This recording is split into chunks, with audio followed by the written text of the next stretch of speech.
सोचो, तुम एक ऐसे शहर में रहते हो जहां हर तरफ सिर्फ लग्जरी ही लग्जरी है। ऊंची ऊंची इमारतें, ऐसी जैसे कांच के भगवान आसमान से तुम्हें देख रहे हो। सड़कों पर चलती लैम्बोर्गिनी और बड़े बड़े होलोग्राम एड्स जहां हर चेहरा अमीर है, हर इंसान पावरफुल है। लेकिन उन सब के बीच तुम खड़े हो, जेडन कोल, एक ऐसा लड़का जो इस दुनिया में फिट ही नहीं बैठता। घिसे हुए जूते, छोटी सी शर्ट और एक पुराना डिलीवरी बैग जो उसकी पूरी हालत बयां कर रहा था। वो अपनी इलेक्ट्रिक बाइक पर एक लग्जरी बिल्डिंग की तरफ जा रहा था, सिल्वर हॉर्न लाउंज, जिसके गेट पर लिखे शब्द जैसे उसे चिल्ला कर कह रहे थे, तुम यहाँ बिलोंग नहीं करते। लेकिन उसके पास कोई चॉइस नहीं थी। वो यहाँ आया था एक वाइन डिलीवर करने जिसकी कीमत थी $2 लाख। इतना पैसा वो एक साल में भी नहीं कमा सकता। जेडन एक स्टूडेंट था स्काई हाई यूनिवर्सिटी का, एक ऐसी जगह जहां सिर्फ अमीर लोग पढ़ते थे। लेकिन वो हमेशा से गरीब नहीं था, वो भी कभी अमीर था जब तक उसके पिता पर फ्रॉड का आरोप नहीं लगा। उन्हें जेल हो गई और जेडन की पूरी जिंदगी एक झटके में बर्बाद हो गई। अगर उसके पिता ने पहले से फीस पे ना की होती तो उसे कॉलेज से भी निकाल दिया जाता। अब वो बस सरवाइव कर रहा था पार्ट टाइम जॉब्स करके। जेडन अपनी बाइक पार्क करता है, वाइन बॉक्स उठाता है और अंदर जाने लगता है। तभी एक भारी भरकम आदमी उसे रोक देता है। तुम कौन हो? जेडन शांत होकर कहता है, डिलीवरी लूका वेन के लिए। गार्ड चेक करता है और उसे अंदर ले जाता है। जेडन बस जल्दी काम खत्म करना चाहता था क्योंकि उसे पैसे चाहिए थे अपनी गर्लफ्रेंड सोफिया के लिए जिसका बर्थडे आने वाला था। लेकिन जैसे ही वो अंदर जाता है, उसकी जिंदगी का सबसे बड़ा शौक उसका इंतजार कर रहा होता है। वो देखता है सोफिया, उसकी गर्लफ्रेंड, किसी और के साथ बैठी है, और वो भी रॉयस किंग्सले के साथ, उसका सबसे बड़ा दुश्मन, वही लड़का जिसने उसके पिता को फंसाया था। जेडन वही फ्रीज हो जाता है। सोफिया? उसकी आवाज कांप रही होती है। सोफिया उसे देखती है, लेकिन शौक होने की जगह वो नॉर्मल रहती है। तुम यहाँ क्या कर रहे हो? जेडन धीरे से कहता है, तुमने कहा था तुम बिजी हो। लेकिन सोफिया उल्टा उसी पर सवाल उठाती है। रॉयस हंसता है, देखो कौन आया है, डिलीवरी बॉय। पूरा कमरा हंसने लगता है। जेडन का दिल टूटने लगता है। रॉयस खड़ा होता है और कहता है, तुम उसके लायक नहीं हो, वो अब मेरी है। जेडन सोफिया की तरफ देखता है, मैंने तुम्हारे लिए सब किया। लेकिन सोफिया सीधे उसके मुंह पर कहती है, तुमने मेरे लिए कुछ नहीं किया। चीप गिफ्ट्स, चीप खाना, तुम कुछ भी नहीं हो।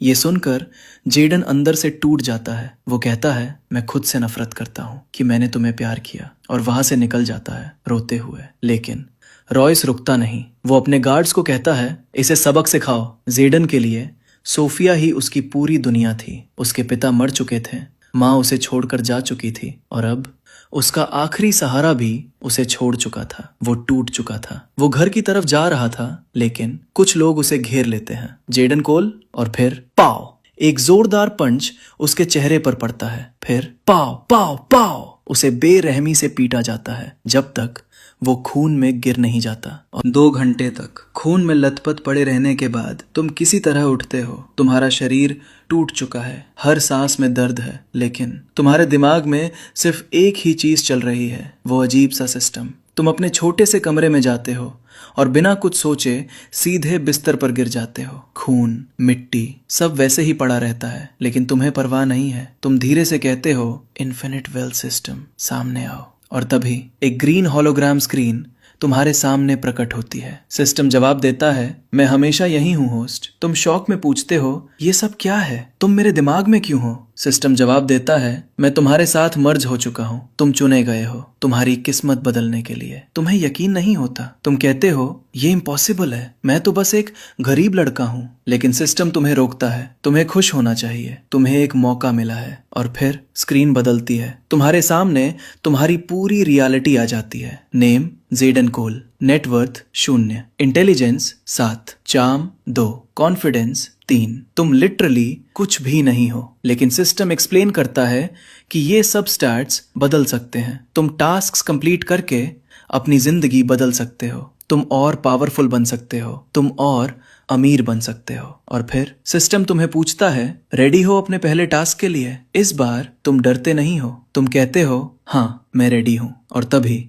तुम्हारे सामने पहला मिशन आता है, एक रिच लड़की से फ्लर्ट करो और उसका नंबर लो। तुम शॉक हो जाते हो, ये कैसा टास्क है। सिस्टम कामली जवाब देता है, ये आसान है, ब्रॉन्ज लेवल। लेकिन तुम जानते हो ये आसान नहीं है, क्योंकि कैंपस में कोई भी लड़की तुमसे बात नहीं करती, तुम्हें मजाक समझती है। लेकिन रिवॉर्ड देखकर तुम्हारी सांस रुक जाती है। $1,00,000 सिर्फ एक टास्क के लिए। इतना पैसा तुम्हारी पूरी जिंदगी बदल सकता है। तुम सोचते हो अगर ये सच है तो तुम्हें ये करना ही होगा। तुम गहरी सांस लेते हो और कहते हो, ठीक है, मैं कोशिश करूंगा। सिस्टम जवाब देता है, अच्छा फैसला। लेकिन फिर तुम एक सवाल पूछते हो, क्या तुम मेरी मदद कर सकते हो। सिस्टम मना कर देता है, ये चैलेंज तुम्हें खुद पूरा करना होगा। तुम थोड़ा फ्रस्ट्रेट होते हो, लेकिन फिर तुम खड़े होते हो, अपने जख्म साफ करते हो, खून धोते हो। दर्द अभी भी है, लेकिन अब तुम्हारे अंदर कुछ बदल चुका है। तुम अब पहले जैसे नहीं हो। अब तुम्हारे पास एक मौका है अपनी जिंदगी बदलने का, और इस बार तुम हार नहीं मानोगे। अगली सुबह जेडन आईने के सामने खड़ा था, अपने हुडी को ठीक करते हुए और खुद को शांत दिखाने की कोशिश कर रहा था। लेकिन अंदर से वो अभी भी नर्वस था। उसके शरीर पर अभी भी कल की मार के निशान थे। लेकिन आज दर्द का दिन नहीं था, आज उठने का दिन था। उसके सामने अभी भी सिस्टम का पहला टास्क दिख रहा था, एक रिच लड़की से फ्लर्ट करो और उसका नंबर लो। रिवॉर्ड $1,00,000। इतना पैसा उसकी पूरी जिंदगी बदल सकता था। जेडन मुस्कुराता है और खुद से कहता है, मैं ये टास्क कंप्लीट करके रहूंगा। वो तैयार होता है और सीधा कैंपस की तरफ निकल जाता है। पूरा कैंपस स्टूडेंट से भरा हुआ था, हर कोई अपनी जिंदगी में बिजी। लेकिन जेडन के लिए आज सिर्फ एक मिशन था, एक रिच लड़की ढूंढना जिससे वो बात कर सके। लेकिन उसके लिए यह आसान नहीं था, क्योंकि कैंपस में कोई भी लड़की उससे बात नहीं करती थी।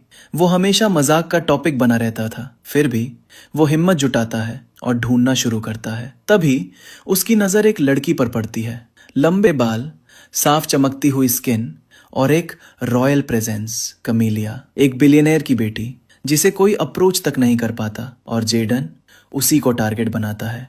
वो जानता था यह आसान नहीं होगा, लेकिन अब वो इजी रास्ता नहीं चुनेगा। वो उसके पास जाता है और अचानक कुछ ऐसा करता है जो किसी ने कभी सोचा भी नहीं था। वो सीधे फाउंटेन में कूद जाता है। पूरा कैंपस शॉक हो जाता है, लोग हंसने लगते हैं। लेकिन जेडन रुकता नहीं है। वो भीगा हुआ कॉन्फिडेंस के साथ उसके सामने जाता है और कहता है, एक्सक्यूज मी, क्या आप मेरी मदद कर सकती हैं। मैं किसी ऐसे इंसान के लिए गिर गया हूं जो मेरी रीत से बाहर है। पूरा माहौल चुप हो जाता है। कमीलिया उसे देखती है और पूछती है, तुमने ये सब सिर्फ मुझसे बात करने के लिए किया। जेडन मुस्कुराता है, अगर मैं नॉर्मल तरीके से आता तो आप मुझे भूल जाती, लेकिन अब शायद मुझे 10 सेकंड मिल जाए। कमीलिया हल्का सा मुस्कुराती है और पूछती है, तुम क्या चाहते हो। जेडन जवाब देता है, आपका नाम। वो कहती है, कमीलिया। जेडन कॉन्फिडेंट होकर कहता है, क्योंकि मैं इजी चैलेंजेस नहीं करता। ये सुनकर कमीलिया कुछ सेकंड के लिए चुप हो जाती है। फिर वो अपना फोन निकालती है और कहती है, अपना नंबर सेव करो। पूरा क्राउड शॉक में चला जाता है। जेडन का दिल तेज धड़क रहा था, लेकिन वो टास्क कंप्लीट कर चुका था। और तभी उसके फोन पर नोटिफिकेशन आता है, $1,00,000 क्रेडिटेड। जेडन शॉक में चला जाता है। ये सच है। अब वो गरीब लड़का नहीं रहा, ये तो बस शुरुआत थी। लेकिन जब वो घर पहुंचता है, वो देखता है रॉयस और सोफिया उसके बाहर खड़े हैं। सोफिया पैसे फेंकते हुए कहती है, ये लो तुम्हारे चीप गिफ्ट्स का पैसा, और चली जाती है। लेकिन इस बार जेडन कुछ नहीं कहता, वो बस मुस्कुराता है, क्योंकि अब गेम बदल चुका है। और तभी सिस्टम फिर से एक्टिवेट होता है। नया टास्क, सबसे एक्सपेंसिव चीज खरीदो और बोलो कीप द चेंज। रिवॉर्ड $5,00,000। अब जेडन कोल रुकने वाला नहीं है। जेडन तुरंत उठ खड़ा हुआ, इतना पैसा सिर्फ दिखावा करने के लिए। उसका दिल तेज धड़कने लगा। ये मौका वो खो नहीं सकता था।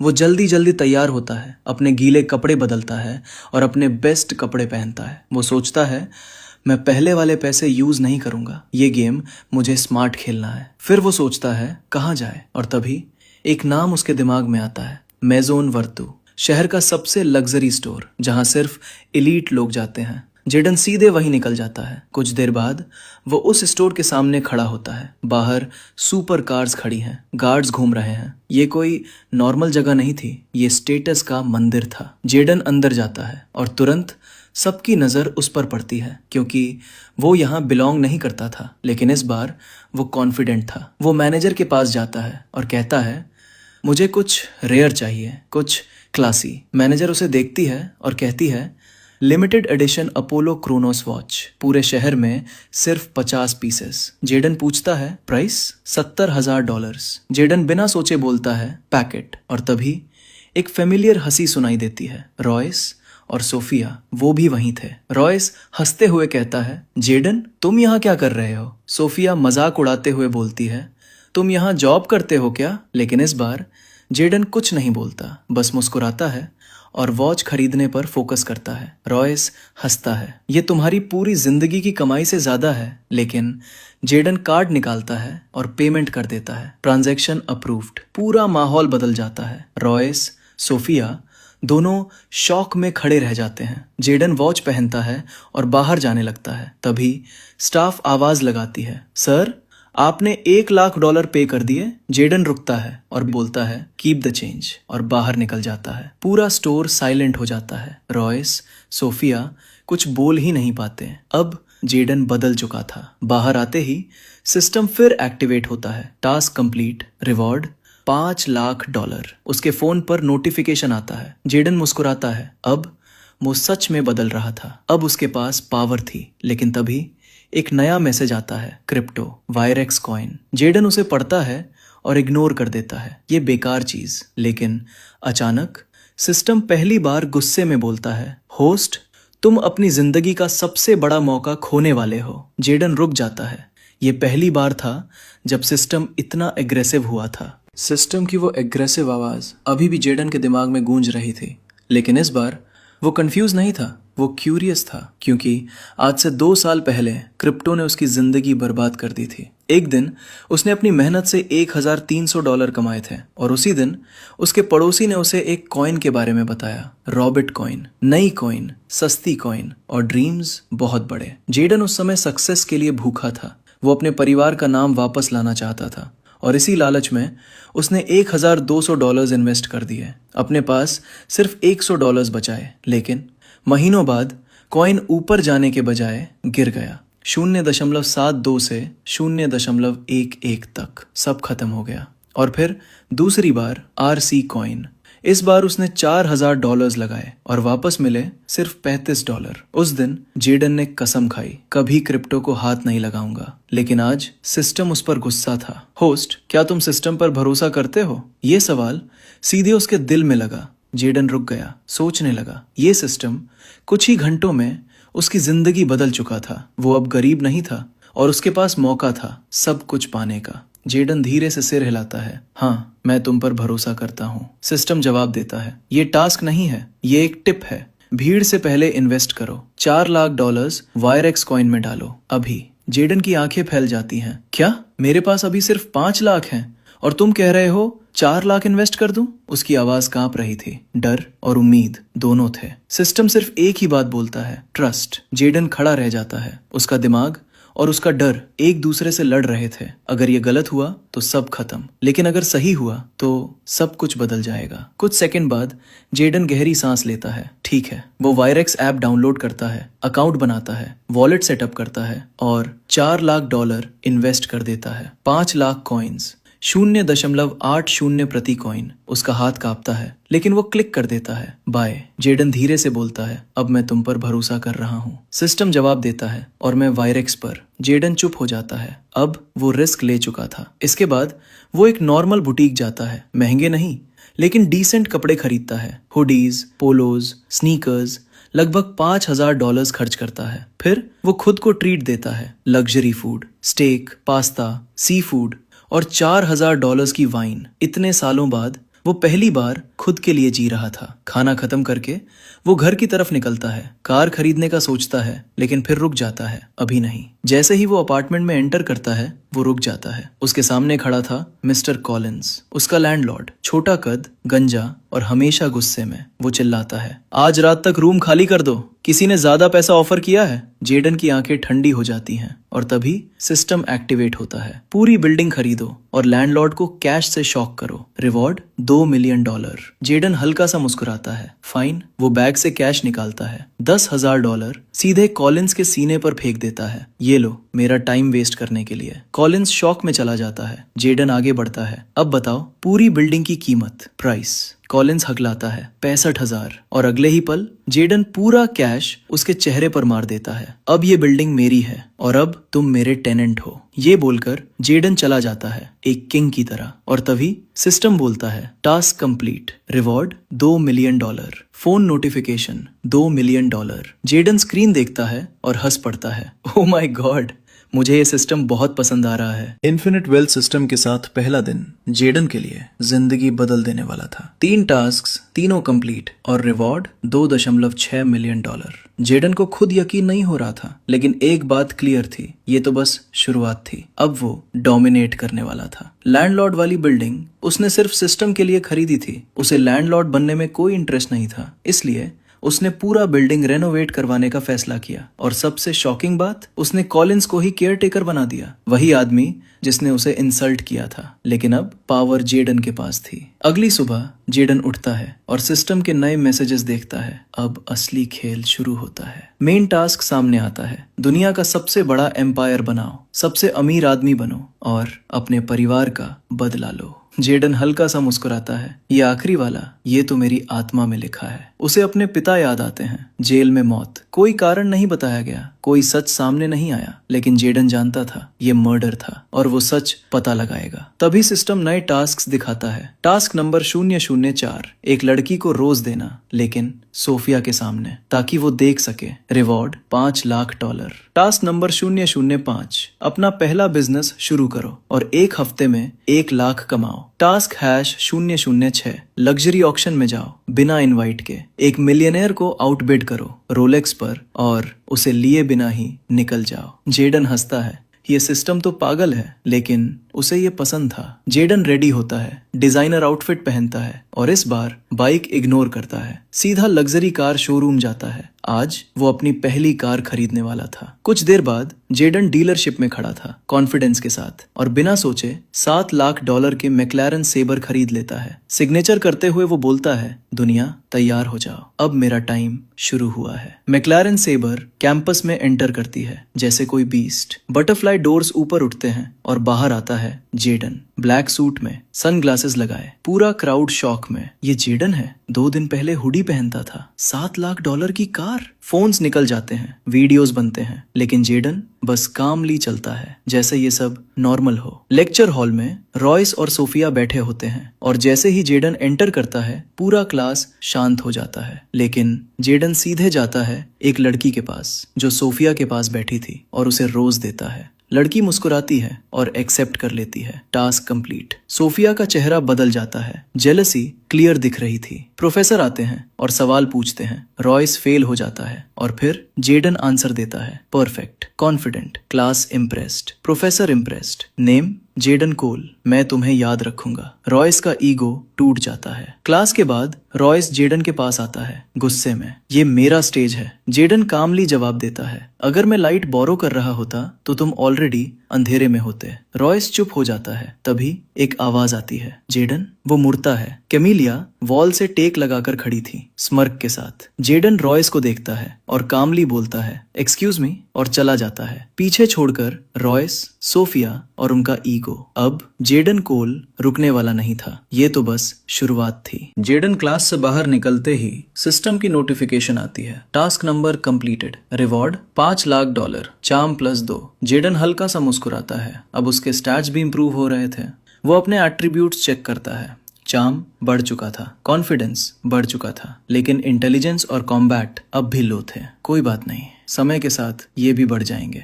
जेडन आगे बढ़ता है और सामने कैमिलिया खड़ी थी, वॉल के सहारे, जैसे वो उसका इंतजार कर रही हो। जेडन अंदर ही अंदर सोचता है, मैंने क्या कर दिया, मुझे तो बस उसका नंबर चाहिए था। कैमी धीरे धीरे उसकी तरफ आती है, आर्म्स फोल्ड करके, थोड़ी सी नाराज। तुमने मेरा नंबर लिया और एक कॉल तक नहीं किया। जेडन ब्लिंक करता है, फिर स्मर्क करता है। मुझे नहीं लगा कोई तुम जैसी मेरा इंतजार करेगी। कैमी हल्का सा स्कॉफ करती है। खुद को इतना स्पेशल मत समझो, मुझे बस इग्नोर होना पसंद नहीं। जेडन मुस्कुराता है, शायद मैं सही मोमेंट का इंतजार कर रहा था। कैमी उसे ध्यान से देखती है, लेकिन इस बार वो कोई वीकनेस नहीं ढूंढ पाती। फिर वो गार्ड्स की तरफ देखती है और कहती है, चलो कॉफी पीते हैं अकेले। जेडन सिर हिलाता है, श्योर। गार्ड्स रोकने की कोशिश करते हैं, लेकिन कैमी उन्हें रोक देती है। मैंने कहा ना अकेले। उसकी आवाज क्वीन जैसी थी। गार्ड्स पीछे हट जाते हैं। जेडन इम्प्रेस हो जाता है। दोनों साथ चलते हैं कैंपस के बाहर, एक कोजी कैफे में। कॉफी की खुशबू, काम माहौल, परफेक्ट सेटिंग। दोनों विंडो सीट पर बैठते हैं। कैमी पूछती है, कल तक तुम गरीब थे, आज मैक्लारन में आए हो, ये सब कैसे? जेडन स्मर्क करता है, बस जिंदगी ने अचानक साथ दे दिया। कैमी हंसती है, तुम रॉयस जैसे नहीं हो। वो अपने पिता के पैसे पर चलता है। जेडन थोड़ा सीरियस हो जाता है, मैं वो नहीं बनना चाहता। दोनों बात करते हैं, हंसते हैं और धीरे धीरे कनेक्शन बनता है। कैमी कहती है, तुम डेंजरस हो। जेडन मुस्कुराता है, मुझे ये नाम पसंद है। कैमी हल्का ब्लश करती है। जेडन अंदर ही अंदर सोचता है, ये क्या हो रहा है। कुछ देर बाद बॉडीगार्ड कैफे में आता है। मिस, आपके फादर का कॉल। कैमी इरिटेट हो जाती है, लेकिन उठ जाती है। जाने से पहले वो जेडन की तरफ देखती है। सैटरडे? जेडन पूछता है, क्या? कैमी मुस्कुराती है, तुम और मैं, एक proper date, no guards, no distractions. Jayden smirk करता है, तुम श्योर हो? कैमी कहती है, मुझे डेंजरस पसंद है। जेडन हंसता है, तो मिलते हैं सैटरडे। कैमी खुश होकर चली जाती है और जाते जाते बोलती है, कॉल करना मत भूलना। जेडन जवाब देता है, जरूर। जैसे ही वो चली जाती है, जेडन कैफे से बाहर आता है और तभी सिस्टम एक्टिवेट होता है। Harem system, affection tracker, Camellia Frost 29%, status curious और इंट्रीग्ड। जेडन शॉक हो जाता है, वेट, क्या? हैरम? मैंने कब कहा कि मुझे ये चाहिए? जेदन की आंखें सिकुड़ गईं। वो सामने तैरती हुई ग्रीन होलोग्राम स्क्रीन को घूर रहा था। Don't try to act like you don't like it host, I can see your mind clearly. Jaden कुछ पल के लिए बिल्कुल चुप खड़ा रहा। सिस्टम की बात उसके दिमाग में गूंज रही थी। फिर धीरे धीरे उसके होठों पर एक मुस्कान उभरने लगी और कुछ ही सेकंड में वो मुस्कान चौड़ी हो गई। शायद इतना भी बुरा नहीं है, उसने मन ही मन सोचा। अब उसके दिमाग में सिर्फ पैसा नहीं था, अब खेल बदल चुका था। पैसा, ताकत और अटेंशन। सिर्फ पैसे कमाने से क्या फायदा अगर उसे जी ही ना पाऊं तो? Good one, That's the kind of smile I want to see, host. System की आवाज फिर गूंजी और इस बार जेदन खुलकर मुस्कुरा दिया। कुछ देर बाद वो कैफे से बाहर निकला, धीरे धीरे चलते हुए पार्किंग की तरफ बढ़ने लगा। लेकिन तभी उसके सिर में तेज दर्द उठा। उसने गर्दन के पीछे हाथ रखा।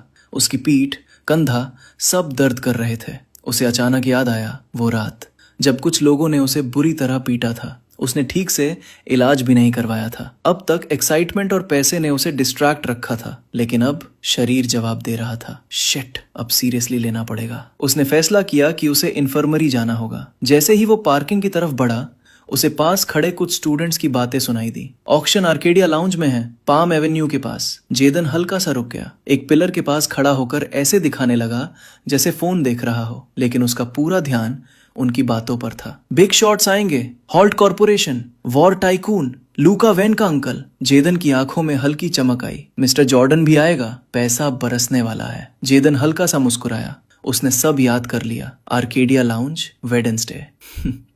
इंटरेस्टिंग। वो अपनी मैक्लारन में बैठा और सीधे इन्फर्मरी की तरफ निकल गया। वो जानबूझकर दूर वाली इन्फर्मरी गया ताकि कोई उसे कमजोर हालत में ना देखे। अंदर हल्की एंटीसेप्टिक की स्मेल थी। उसने एंट्री की और वेट करने लगा। दरवाजा खुला और जेदन कुछ सेकंड के लिए फ्रीज हो गया। एक नर्स अंदर आई, लेकिन वो कोई आम नर्स नहीं थी। उसकी बॉडी परफेक्टली शेप्ड, यूनिफॉर्म उसके कर्व्स को हाईलाइट कर रही थी। कॉन्फिडेंस, प्रेजेंस सब अलग लेवल का था। जेडन कोल, उसकी आवाज स्मूथ और डीप थी। जेदन ने खुद को संभाला। वो उसके पास आई, चेकअप शुरू किया। जब वो झुकी तो जेदन का हार्ट बीट तेज हो गया। I'll pretend I didn't notice। वो हल्का सा मुस्कुराई। जेदन भी पीछे नहीं हटा। You're not what I expected। वो हंसी। फ्लर्टिंग से कुछ नहीं होगा। Worth trying. कुछ देर बाद चेकअप खत्म हुआ। कुछ सीरियस नहीं है, बस रेस्ट करो। उसने मेडिसिन दी। जेदन ने मुस्कुराते हुए ले ली। फिर उसने कैजुअली पूछा, इमरजेंसी के लिए नंबर मिलेगा? नर्स ने हल्की मुस्कान के साथ नंबर लिख कर दिया। Only for emergencies of course. Tammy. Jaden ने नंबर सेव किया और बाहर निकल गया। जैसे ही वो बाहर आया, सिस्टम एक्टिवेट हुआ। टेमी ग्रेस 11%। जेदन वही रुक गया। व्हाट? मैं तो चेकअप के लिए आया था। जेदन ने गहरी सांस ली, फिर धीरे धीरे मुस्कुराया।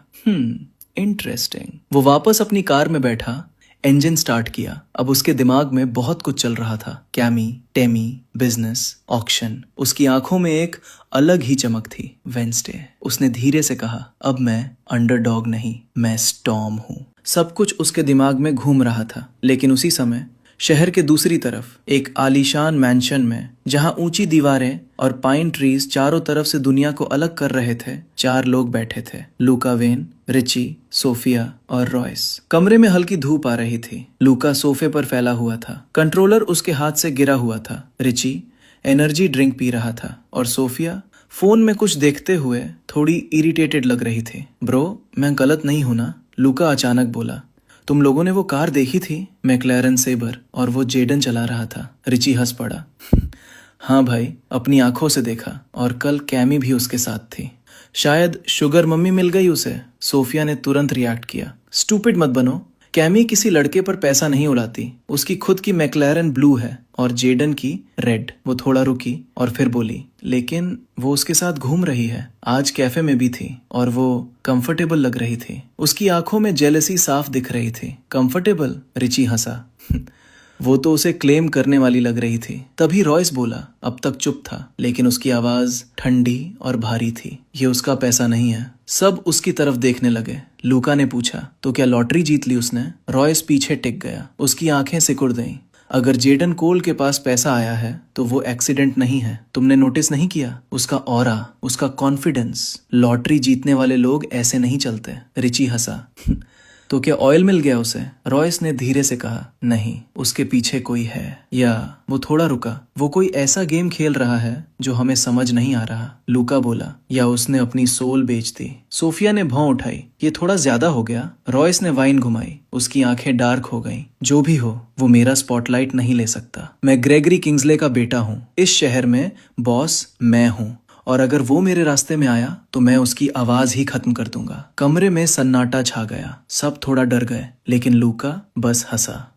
मुझे ये पसंद है। जेडन अपने अपार्टमेंट पहुंच चुका था। उसकी मैक्लेरन की आवाज पूरे कंपाउंड में गूंज रही थी। लोग बैल्कनी से देखने लगे। मिस्टर कॉलिंस नीचे खड़ा था और शॉक में था। ये जेडन है? जेडन कार से उतरा कॉन्फिडेंस के साथ। Good day mister Collins. Collins कुछ सेकंड तक बोल ही नहीं पाया। आप ठीक हैं? हाँ हाँ, जेडन कामली बोला। सभी टेनेंट्स को बुलाओ, मीटिंग है। कॉलिंस तुरंत मान गया। कुछ देर बाद सभी लोग नीचे जमा हो गए। जेडन नीचे आया। सब उसे देख रहे थे, जैसे वो कोई अलग इंसान हो। उसकी नजर उस आदमी पर भी पड़ी जिसने उसे क्रिप्टो में फंसाया था, लेकिन जेडन ने कुछ नहीं कहा। फिर विलियम्स फैमिली, गरीब, 4 बच्चों के साथ। जेडन ने सबको देखा और बोला, कल से रेनोवेशन शुरू होगा। सब शॉक्ड। पूरी बिल्डिंग बदलेगी, रूफ, प्लम्बिंग, पेंट। फिर उसने कहा, और अगले 2 साल तक कोई रेंट नहीं देगा। पूरा माहौल फ्रीज हो गया। फिर शॉक, विस्पर्स, खुशी। कुछ लोग क्लैप करने लगे, कुछ की आंखों में आंसू थे। कॉलिंस आगे आया। आप सच कह रहे हैं? हाँ, मैं वीकेंड के बाद चला जाऊंगा, तब तक आप संभालना। कॉलिंस ने कहा, मैं वादा करता हूँ। जेडन बोला, रेनोवेशन सुपरवाइज करना और पेमेंट भी मिलेगी। कॉलिंस बोला, जरूरत नहीं। जेडन हल्का मुस्कुराया। वो पैसे तुम्हें सुधारने के लिए थे। और वो वापस चला गया। अपने कमरे में बैठकर जेडन लैपटॉप खोलता है। अब अगला मूव, लोकल बिजनेस। कुछ ऐसा चाहिए जो जल्दी पैसा बनाए। ऑक्शन करीब था और इस बार जेडन खाली हाथ नहीं जाने वाला था। उसकी आंखों में डिटर्मिनेशन था। अब खेल शुरू होगा। जेडन पूरी रात अपने लैपटॉप के सामने बैठा रहा। स्क्रीन पर बिजनेस आइडियाज की एंडलेस लिस्ट स्क्रॉल हो रही थी। Mini mart, rentals, cleaning service, wholesale. लेकिन कोई भी आइडिया परफेक्ट नहीं लग रहा था। अगली सुबह भी वो उसी में लगा रहा, लेकिन रिजल्ट वही। हर आइडिया में कोई ना कोई प्रॉब्लम, स्लो ग्रोथ, रिस्क, या मार्केट ऑलरेडी फुल। जेदन ने फ्रस्ट्रेशन में अपना सिर पकड़ लिया। ये बस $5 लाख का टास्क है, स्किप कर सकता हूं ना? व्हाट? जेदन अचानक सीधा बैठ गया। नहीं नहीं, मैं तरीका ढूंढ लूंगा। अब प्रेशर और बढ़ गया था और सबसे बड़ी प्रॉब्लम, ऑक्शन अगले दिन था और बिजनेस से पैसा तब तक नहीं मिलेगा। जेदन ने डीप ब्रेथ ली और अपना बैलेंस चेक किया। अकाउंट बैलेंस 1,27,00,000 उसने धीरे से कहा। ये अमाउंट शायद ऑक्शन के लिए कम पड़ जाए। उसके दिमाग में एक नाम घूम रहा था, कर्टिस वेन, एक रिटायर्ड वॉर टाइकून जिसने वॉर से करोड़ों कमाए थे। अगर उससे सामना हो गया तो जेदन हल्का सा हंसा। मैं हार जाऊंगा। कुछ देर बाद उसने डिसाइड किया उसे ब्रेक चाहिए। वो बाहर निकला। रेनोवेशन शुरू हो चुका था, मशीन्स चल रही थी। कॉलिंस सुपरवाइज कर रहा था। जेदन ने बस एक नजर डाली और अपनी कार लेकर निकल गया। वो सिटी में रैंडमली ड्राइव करता रहा। फिर एक पुराना कैफे दिखा। वो रुक गया। बस कॉफी चाहिए। अंदर का माहौल कोजी था लेकिन क्लियरली आउटडेटेड। पेंट पुराना, मेन्यू आउटडेटेड, कस्टमर्स कम। ये जगह पोटेंशियल रखती है। जेदन कॉर्नर में बैठ गया। ब्लैक कॉफी ऑर्डर की। जैसे ही वो सिप लेने वाला था, अचानक 3 आदमी अंदर घुसे। ब्लैक सूट्स, सीरियस फेसेस, सीधे काउंटर पर गए। मैनेजर उन्हें देखते ही फ्रीज हो गई। कब गिर गया उसके हाथ से। मिस्टर ग्रेव्स, उसकी आवाज कांप रही थी। मैं पेमेंट अरेंज कर रही हूँ। ग्रेव्स ने हाथ उठाया। 2 महीने से यही सुन रहे हैं। बैंक प्रोमिसेस पर नहीं चलता, बस थोड़ा टाइम और। दूसरा आदमी बोला। कोई टाइम नहीं बचा, तुम डिफॉल्ट कर चुकी हो। तीसरा आदमी बोला। 48 घंटे वरना सब खत्म। पूरा कैफे साइलेंट हो गया। मलिंडा वहीं खड़ी थी, आंखों में फियर, फ्रस्ट्रेशन और डेस्परेशन। जेदन ये सब देख रहा था लेकिन रिएक्ट नहीं कर रहा था। तभी सिस्टम एक्टिवेट हुआ। New business opportunity detected. Purchase $35,000, investment $65,000, ROI $1,50,000 in less than 7 days. Jaden की आंखें फैल गईं। सीरियसली? सिस्टम ने पूरा प्लान दिखाया। Delivery, rebrand, marketing. जेदन थोड़ा हेजिटेट हुआ, लेकिन मेरे पास ऑप्शन भी नहीं है। वो उठा, काउंटर की तरफ चला। Bad day? मेलिंडा ने ऊपर देखा, थोड़ी शॉक्ड। आप कह सकते हैं, जेदन बोला। मैं कॉफी के लिए नहीं आया। तो मैंने सब देखा। तुम पर कितना लोन है? 35,000। मैं हेल्प कर सकता हूँ। मेलिंडा सस्पिशियस हो गई। हेल्प? मैं कैफे खरीदना चाहता हूँ। व्हाट? मैं तुम्हारा लोन क्लियर कर दूंगा और इन्वेस्ट भी, लेकिन तुम मैनेजर रहोगी। Melinda shocked, confused. तुम मुझे जानते भी नहीं? जेदन मुस्कुराया। मुझे जानने की जरूरत नहीं। मैंने तुम्हारी आंखों में देखा, तुम ये जगह छोड़ना नहीं चाहती। मेलिंडा चुप हो गई।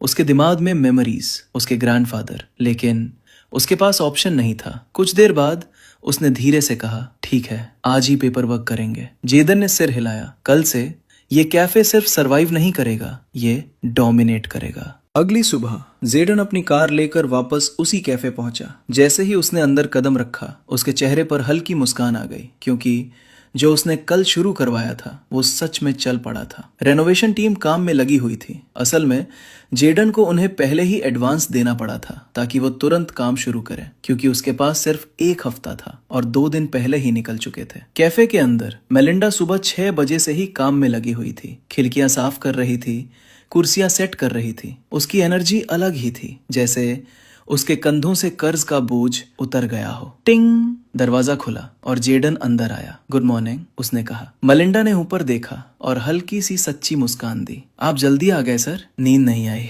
जेडन बोला। दिमाग में बहुत आइडियाज घूम रहे थे, सोचा जल्दी शुरू करते हैं। मलिंडा ने कपड़ा रखा। मैं भी पूरी रात यही सोच रही थी, कैसे इस कैफे की सोल को बचाकर इसे नया बनाया जाए। जेडन मुस्कुराया। मैंने कुछ आइडियाज लिखे हैं, चलो साथ देखते हैं। जरूर सर। दोनों खिड़की के पास बैठ गए, जहां सुबह की धूप लकड़ी पर सुनहरी चमक बिखेर रही थी। जेडन ने अपना नोटपैड निकाला। सबसे पहले उसने कहा, मैं चाहता हूं कि इस जगह का दिल तुम ही रहो मेलिंडा। तुम डेली ऑपरेशन संभालोगी, मैं बस सपोर्ट करूंगा। ये कैफे तुम्हारा फील होना चाहिए, बस बेहतर टूल्स के साथ। मेलिंडा ने धीरे से सिर हिलाया। मुझे डर था कि आप इसे पूरी तरह बदल देंगे। जेडन हल्का हंसा। नहीं, हम इसे रोबोट वाला मॉडर्न बॉक्स नहीं बना रहे। इस जगह में कैरेक्टर है, हम बस इसे फिर से खड़ा कर रहे हैं। उसने अगला पेज पलटा। मेरे पास $65,000 इन्वेस्टमेंट के लिए है। फिर उसने प्लान समझाया। Interior renovation, new chairs, lighting, cafe का चार्म इंटैक्ट रहेगा। New machines, espresso, grinders, roaster, hiring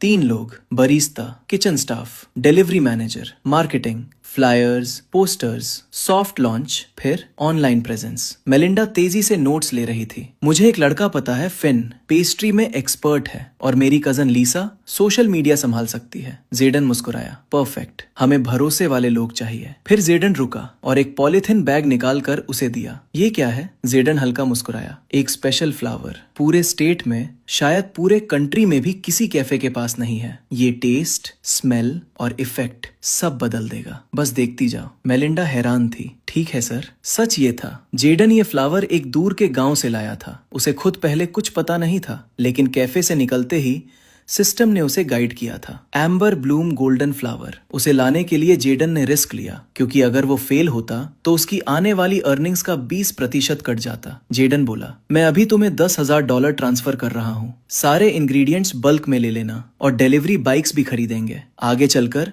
vans भी लेंगे। Noted sir. जेडन उठ गया। मैं चलता हूँ, कल प्रोग्रेस चेक करूंगा। फिर हल्के से बोला, और उन कॉन्ट्रैक्टर्स को पैसे दे देना। मेलिंडा मुस्कुराई। मैं ऑलरेडी दे चुकी हूँ सर। ये सब आपके बिना पॉसिबल नहीं था। वो झुकने लगी, लेकिन जेडन ने रोक दिया। मुझे मत झुको, मैं भगवान नहीं हूँ, अब काम पर ध्यान दो। वो मुड़ा, लेकिन अचानक रुक गया। I am rooting for your success this week? Melinda ने पूछा। जेडन थोड़ा घबरा गया। नहीं, बस स्लिप ऑफ टंग था। चलो बाद में मिलते हैं। और वो जल्दी से बाहर निकल गया। सच ये था, उसे कहना चाहिए था 1 हफ्ते में $1,00,000 कमाने हैं, लेकिन ये सुनकर कोई भी पागल समझेगा। अब सब कुछ सिस्टम पर डिपेंड था, लेकिन ये सब तो बस शुरुआत थी। अब असली गेम शुरू होने वाला था। आज वेडनेसडे था और आज रात ऑक्शन होने वाला था। जेडन के अकाउंट में सिर्फ $1.1 मिलियन थे, लेकिन वो घबराया नहीं। स्मार्ट खेलना है। उसे पता था सीधे बड़े लोगों से भिड़ना बेवकूफी है, क्योंकि आज ऑक्शन में आएंगे मिस्टर जॉर्डन कर्टिस वेन और कई बड़े खिलाड़ी। हर किसी का अपना लेवल होगा। जेडन अपनी कार लेकर शहर के सबसे हाई प्रोफाइल वेन्यू आर्किडेसिया लाउंज के सामने आकर रुका। ये कोई आम जगह नहीं थी। स्टील गेट्स, एलीट सिक्योरिटी, हर ईंट से पावर टपक रही थी।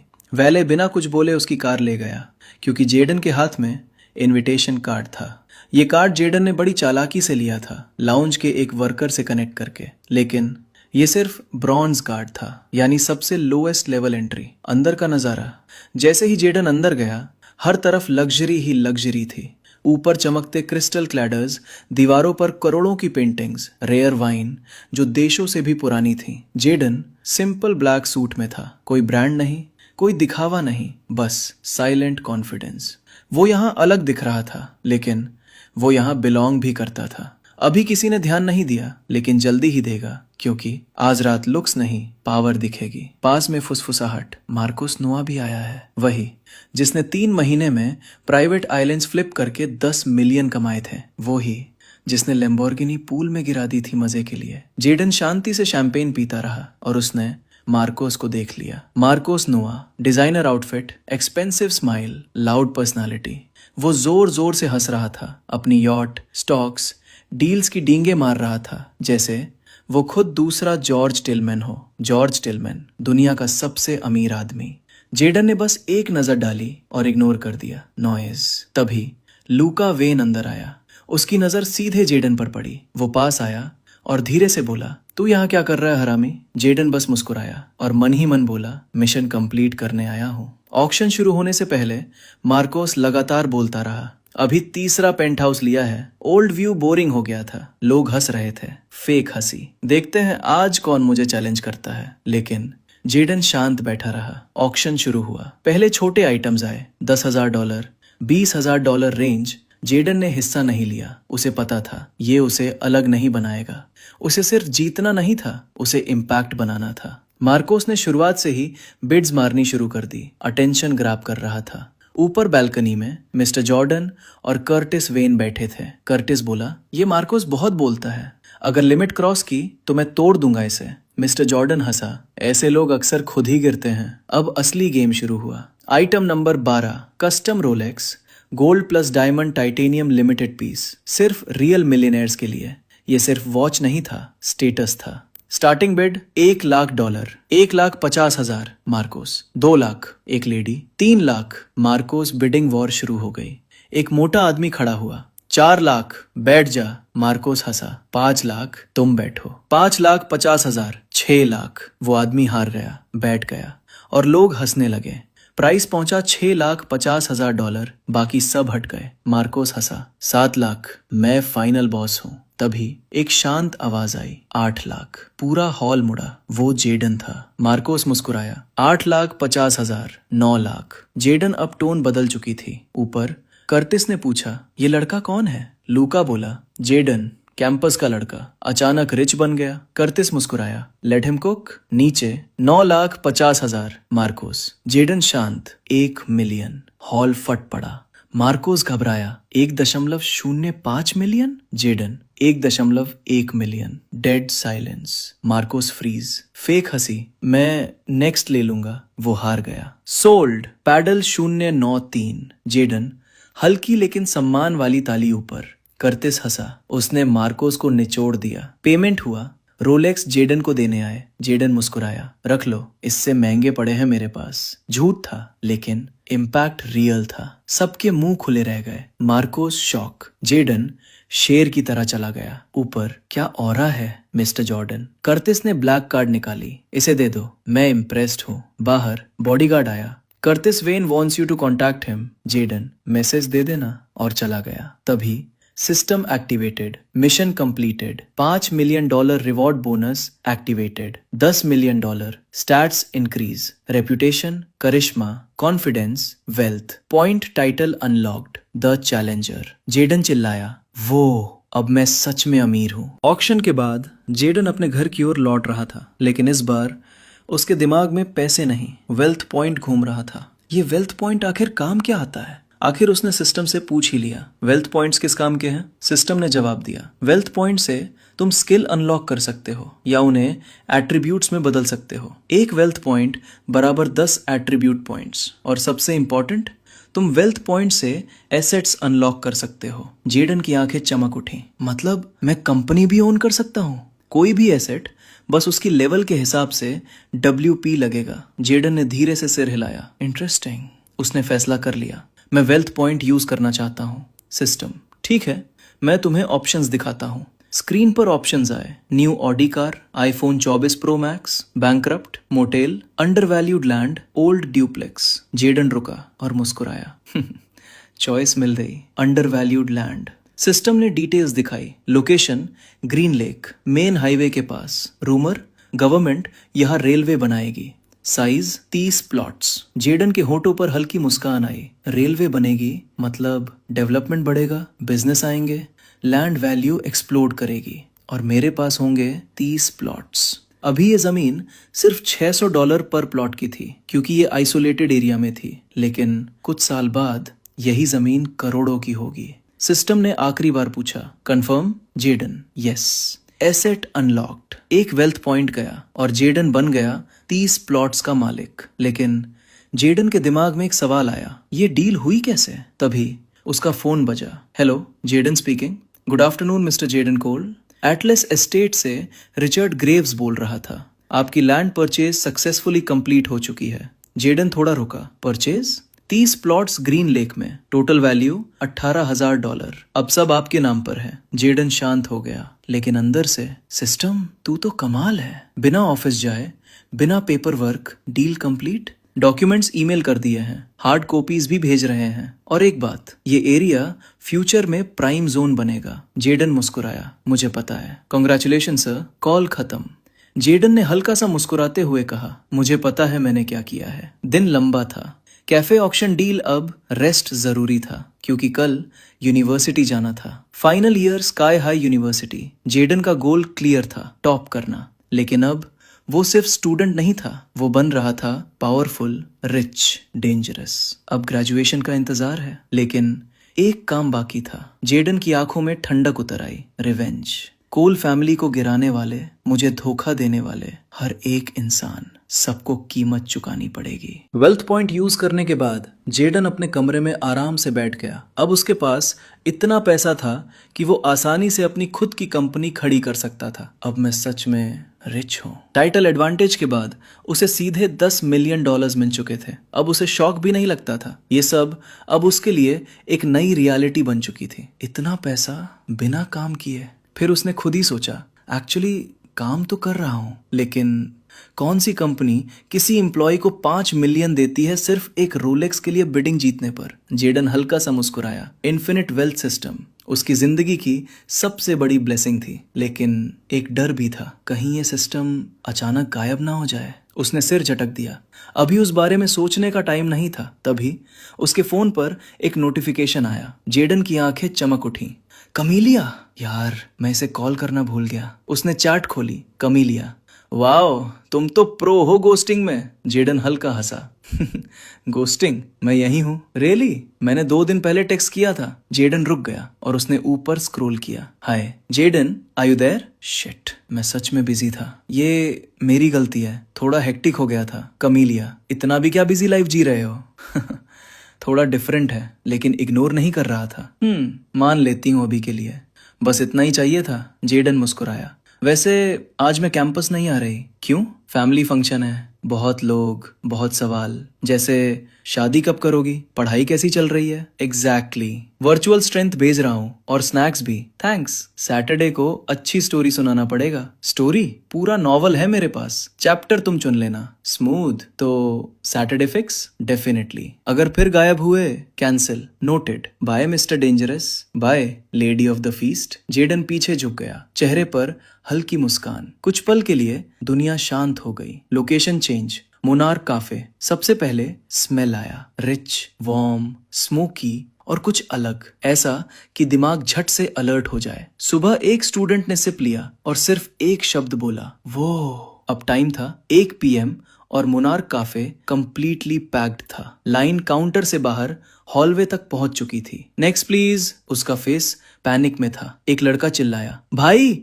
2 कप देना उस नए वाले का, 30 मिनट में असाइनमेंट खत्म कर दिया।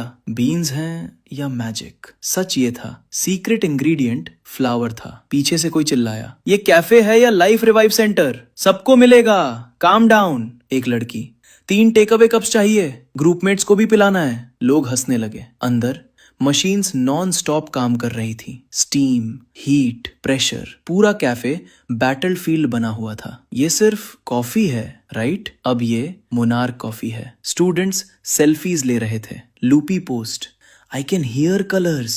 Face World post. This coffee is cracked. Views 20,000 plus. एक लड़का, डिलीवरी करते हो?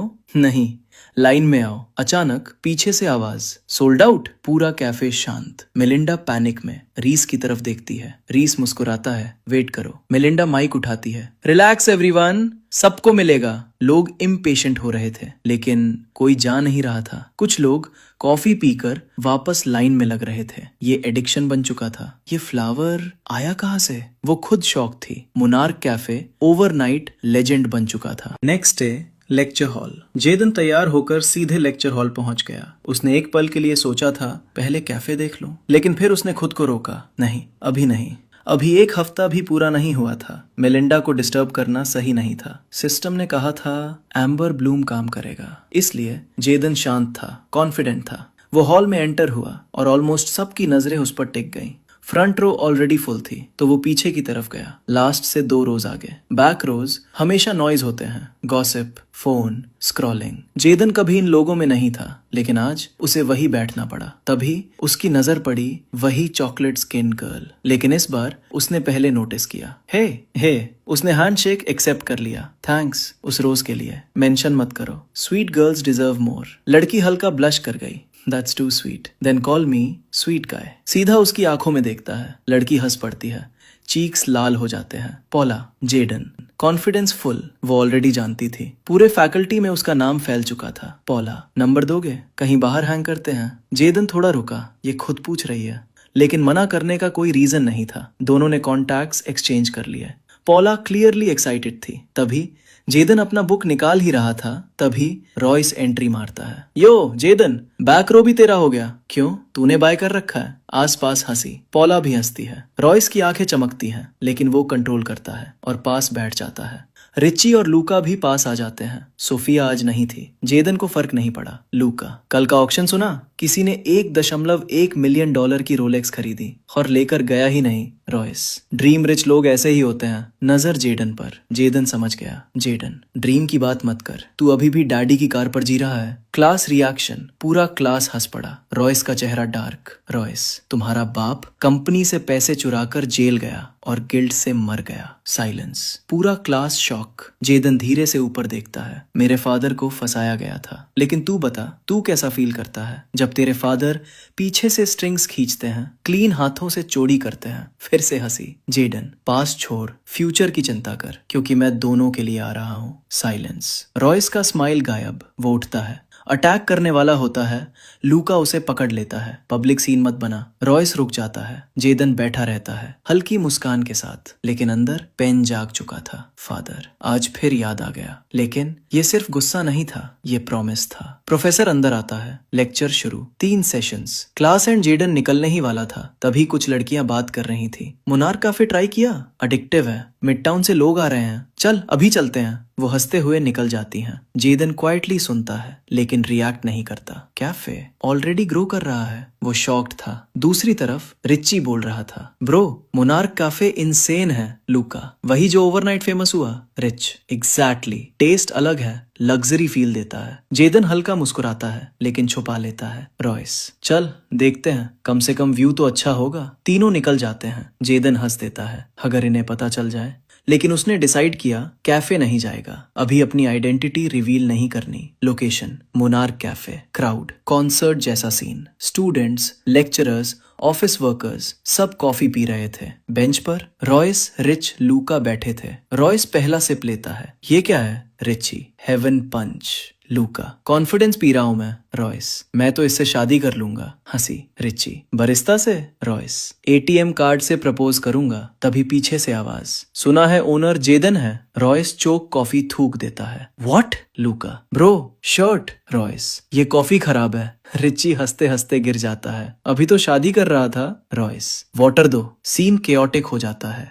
मोनार्क कैफे का नाम अब सिर्फ एक कैफे नहीं रहा था, वो एक ट्रेंड बन चुका था। फेस वर्ल्ड, लूपी और स्नैप सीन पर हर जगह बस एक ही नाम घूम रहा था, मोनार्क कैफे। लोग सिर्फ कॉफी नहीं पी रहे थे, वो एक एक्सपीरियंस ले रहे थे। स्काई हाई यूनिवर्सिटी के ग्रुप चैट में भी अचानक वही टॉपिक छा गया। ओला गाइज, अगर मैंने ये बात नहीं बताई तो मैं लिटरली विलन बन जाऊंगी। अब क्या नया टॉर्चर है? लाइब्रेरी चैलेंज फिर से? नो, इस बार सीरियसली। मैंने आज एक कैफे ट्राई किया, तो मैं एक्सप्लेन नहीं कर सकती। एक सिप लिया और लिटरली एनर्जी एक्सप्लोड हो गई। जेडन ये सब पढ़कर हल्का मुस्कुराया, लेकिन अगले मैसेजेस ने उसे भी चौंका दिया। मैंने 10 कप्स ले लिए बिना नोटिस किए। I am at Monarch cafe right now and I am not leaving. Zara ने फोटो ड्रॉप की, फिर एक लंबा वॉइस नोट। अब चैट लिटरली फ्लड हो चुका था। मैं अभी जा रहा हूँ। सेम कैंपस सेलिब्रिटी क्लार्क ने भी पोस्ट किया है। जेडन की आंखें थोड़ी वाइड हो गई। अगर क्लार्क ने पोस्ट किया है तो इसका मतलब ये अब वायरल हो चुका है। सोशल मीडिया पर कैप्शंस आग की तरह फैल रहे थे। Who put heaven in a cup? Energy बराबर 100% आफ्टर 1 सिप। लाइन क्रेजी थी but worth it. This coffee hits different. Thousands of comments, endless hype. लोग दूर दूर से आने की प्लानिंग कर रहे थे। जेडन का दिमाग तुरंत बिजनेस मोड में चला गया। डिलीवरी। उसे याद आया, मेलिंडा को उसने बाइक्स के बारे में बताया था, लेकिन अब ये मोमेंट वेस्ट नहीं करना था। जैसे ही वो कॉल करने वाला था, फोन खुद बज उठा। Melinda calling. Hey boss, sorry call नहीं कर पाई, उसने जल्दी जल्दी कहा। जेडन ने कामली पूछा, कैसा चल रहा है? मेलिंडा की आवाज एक्साइटमेंट से भर चुकी थी। बॉस, आज 5000 प्लस कस्टमर्स आए हैं और काउंट अभी भी बढ़ रहा है। हम लोग पूरी रात कॉफी बना रहे थे। ये अनरियल है। जेडन हल्का मुस्कुराया। ये बस शुरुआत है मेलिंडा। कुछ सेकंड के लिए साइलेंस। फिर मेलिंडा ऑलमोस्ट चिल्लाई, अगर इससे आगे कुछ हुआ ना, मैं सच में पागल हो जाऊंगी। जेडन हंस पड़ा। सेल्स कितनी हुई? $25,000 बॉस। जेडन के लिप्स हल्के ट्विच हुए। 3 दिन बाकी थे और ऑलरेडी ये लेवल। 5 डिलीवरी बाइक्स आ रही हैं। जेडन ने कहा, कल से डिलीवरी स्टार्ट कर देना और 2 वैन्स भी अरेंज कर रहा हूँ। बॉस, ये गेम बदल देगा, मेलिंडा बोली। कॉल कट होते ही जेडन फिर प्लानिंग में लग गया, लेकिन अचानक स्क्रीन चमक उठा। Silver level. नर्स टेमी को इमरजेंसी के नाम पर अपने अपार्टमेंट बुलाओ और उसका अफेक्शन 60% तक बढ़ाओ। जेडन फ्रीज हो गया। व्हाट? सिस्टम की वॉइस फिर आई। Tell me host. 1 second pause. When was the last time you played hide the sausage? Jaden का एक्सप्रेशन इंस्टेंटली बदल गया। ये सिस्टम पागल है क्या? लेकिन रिवॉर्ड इंसेन था। जेडन की नजर स्क्रीन पे जम गई। उसने पूरा टास्क पढ़ा और कुछ सेकंड के लिए बिल्कुल चुप हो गया। ये क्या है? सिस्टम? उसके चेहरे पर साफ शॉक था। Tell me host. सिस्टम की आवाज शांत थी, लेकिन उसमें हल्की टीजिंग भी थी। लास्ट टाइम कब तुमने हाइड द सॉसेज खेला था? जेडन पूरी तरह फ्रीज। कुछ सेकंड तक वो कुछ बोल ही नहीं पाया। तू सीरियस है अबे? वो आंखें सिकोड़ कर स्क्रीन को देखता है। ये कोई नॉर्मल टास्क है? मिशन होता है। सिस्टम का जवाब सीधा और ठंडा था। कंप्लीट करो, रिवॉर्ड मिलेगा। जेडन गहरी सांस लेता है। $7 मिलियन। उसकी नजर रिवॉर्ड पर टिक जाती है। +5 चार्म, +5 कॉन्फिडेंस। उसके होठों पर हल्की मुस्कान आ जाती है। सिस्टम, तू भी ना। लेकिन अंदर क्यूरियोसिटी और ग्रीड दोनों जाग चुके थे। नर्स टेमी, उसे उसका चेहरा याद आता है। काम, मैच्योर, अट्रैक्टिव। अफेक्शन 60%। इसका मतलब साफ था, सिर्फ बुलाना काफी नहीं, गेम सही खेलना पड़ेगा। जेडन का दिमाग तेजी से काम करने लगता है। कोई बिलीवेबल इमरजेंसी बनानी होगी, लेकिन ऐसी कि फेक ना लगे, और उसे अकेले आना होगा, यानी कोई हॉस्पिटल बैकअप नहीं। वो अपना फोन उठाता है, कॉन्टैक्ट लिस्ट खोलता है। टेमी, उसका अंगूठा कुछ पल हवा में रुकता है। ये रिस्की है, लेकिन रिवॉर्ड भी छोटा नहीं है। उसने कॉल कर दिया। Calling, tring tring, 2 ring, 3 ring. Hello Jaden. उसकी आवाज काम और प्रोफेशनल थी। जेडन, टेमी, मुझे तुम्हारी मदद चाहिए। आवाज थोड़ी हैवी, बिलीवेबल। क्या हुआ? वो तुरंत सीरियस हो गई। मुझे ठीक नहीं लग रहा। थोड़ा पॉज। कुछ गड़बड़ है। सिम्टम्स क्या है? चक्कर, चेस्ट टाइट लग रहा है, सांस अजीब हो रही है। जेडन थोड़ा एक्टिंग भी डालता है। कुछ अनयूजुअल खाया था? नहीं, लेकिन हालत खराब हो रही है। मैं आ रही हूँ। बिना सोचे उसने बोल दिया। अकेले आना प्लीज। क्यों? बस पैनिक नहीं चाहिए, सिर्फ तुम। कुछ सेकंड की चुप्पी। ठीक है, मैं आ रही हूँ। Call cut. जेडन हल्का मुस्कुराया। Step 1 complete. वो खड़ा हुआ, कमरे को देखने लगा। अब सेटिंग तैयार करनी होगी। उसने लाइट्स एडजस्ट की, ना ज्यादा ब्राइट ना ज्यादा डार्क, सब नेचुरल लगना चाहिए। टेबल साफ किया, पानी रखा, मिरर में खुद को देखा। काम रहो, ये सिर्फ पैसे के लिए नहीं है, ये एक कंट्रोल गेम था। कुछ देर बाद नॉक नॉक। जेडन की नजर दरवाजे पर टिक गई। गेम शुरू। डोर खुलता है। टेमी सामने खड़ी थी। सिंपल आउटफिट, लेकिन प्रेजेंस स्ट्रॉन्ग। कहाँ हो? अंदर। वो अंदर आई, चारों तरफ नजर डाली। तुम इतने खराब नहीं लग रहे। उसके टोन में सस्पिशन था। जेडन हल्का मुस्कुराया। प्रॉपर चेक कर लो। टेमी उसके पास आती है, उसका हाथ पकड़ती है, पल्स चेक करती है। हार्ट रेट नॉर्मल है। उसकी नजर ऊपर उठती है, सीधा जेडन की आंखों में। ये क्या चल रहा है? जेडन हल्का सा झुकता है। शायद मेडिकल इमरजेंसी नहीं है। टेमी की आईब्रो उठती है। तो फिर? जेडन एक कदम और करीब आता है। डिफरेंट टाइप की इमरजेंसी। माहौल अचानक हैवी हो जाता है। दोनों के बीच डिस्टेंस कम, साइलेंस गहरा। कमरे में हल्की जैज म्यूजिक चल रही थी और हवा में कैंडल की सॉफ्ट खुशबू घुली हुई थी। जेडन और टेमी एक दूसरे के बहुत करीब खड़े थे। एक पल के लिए सब कुछ शांत हो गया। जेडन ने धीरे से उसका हाथ थामा और उसकी आंखों में देखते हुए उसे अपनी ओर खींच लिया। टेमी की सांस हल्की सी अटक गई। जेडन, क्या तुम सच में ये करना चाहते हो? उसकी आवाज धीमी थी, हेजिटेशन से भरी हुई। जेडन की नजरें स्टेडी थी। हाँ। टेमी ने नजरें झुका ली। ये सही नहीं है, मैं तुम्हारी गर्लफ्रेंड नहीं हूँ। जेडन हल्का मुस्कुराया। और तुम्हारा भी तो कोई नहीं है। कुछ सेकंड की खामोशी। फिर इस बार टेमी ने खुद पीछे हटना बंद कर दिया। दोनों के बीच की दूरी धीरे धीरे खत्म हो गई। कोई जल्दबाजी नहीं, कोई प्रेशर नहीं, बस एक क्वाइट इमोशनल पल जहां अट्रैक्शन से ज्यादा कनेक्शन था। उस रात जेडन को कुल मिलाकर $21 मिलियन मिले और उसका चार्म 15 पॉइंट तक बढ़ गया। उसे समझ नहीं आया कि टाइटल इफेक्ट बाकी एट्रीब्यूट्स पर क्यों असर नहीं कर रहा, लेकिन इतनी बड़ी प्रोग्रेस के बाद उसने शिकायत करना सही नहीं समझा। वैसे टाइटल थोड़ा अजीब था और जेडन खुद भी सिस्टम पर सवाल उठाने लगा, लेकिन ये टाइटल सिर्फ ऑनेस्ट एक्शंस और सिचुएशंस पर काम करता है। होस्ट, साफ है कि तुम थोड़े चालाक और मैनिपुलेटिव हो। तुमने ही कहा था उसे अट्रैक्ट करने के लिए। जेडन ने झुंझला कर कहा। हाँ, कहा था, तुम्हारे ही फायदे के लिए। नर्स टेमी कई घंटों तक गहरी नींद में रही। वो पूरी तरह थक चुकी थी, इसलिए उसे रात जेडन के घर ही बितानी पड़ी, क्योंकि जेडन ने उसे जगाने की कोशिश नहीं की। अगली सुबह जेडन की आंखें धीरे धीरे खुली। खिड़की के आधे खुले पर्दों से आती धूप कमरे में फैल रही थी। उसने हल्का सा शरीर स्ट्रेच किया और पिछले रात की थकान अब भी महसूस हो रही थी। उसने बगल में देखा और हाथ बढ़ाकर उसे छूने ही वाला था, तभी टेमी झटके से उठ बैठी। ओ माय गॉड! जेडन चौंक गया। टेमी? वो घबराकर कमरे में चारों तरफ देखने लगी। मैं अभी भी यहाँ हूँ, मैं यहीं सो गई थी। जेडन उठने की कोशिश करते हुए बोला। हाँ, तुम बेहोश हो गई थी उसके बाद। मैं लेट हो गई। वो तुरंत बिस्तर से कूदी और फर्श से अपनी मुड़ी हुई ड्रेस उठा ली। नहीं नहीं, मेरी नाइट शिफ्ट थी, मेरा बॉस मुझे मार डालेगा। जेडन ने सिर पकड़ा। रिलैक्स, कॉल कर दो बस। नहीं कर सकती, टेमी ने जल्दी जल्दी कपड़े पहनते हुए कहा। वो अभी तक वहां होगा, सुबह सबसे पहले लॉगिन चेक करता है। टेमी, कम से कम धीरे। लेकिन वो सुन ही नहीं रही थी। उसने जल्दी में फिर जूते पहनना छोड़ दिया और हाथ में उठा लिए।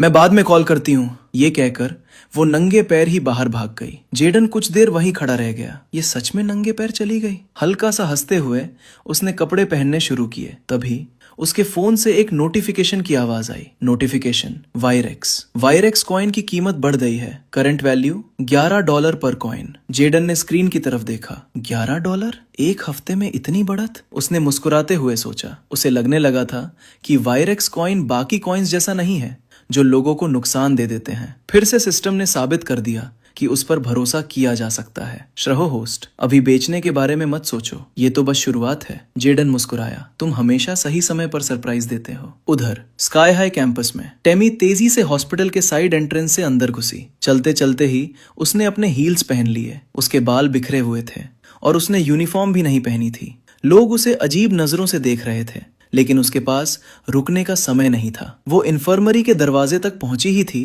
कि उसकी supervisor matron Bernard night report खत्म कर रही थी। टेमी ग्रेस।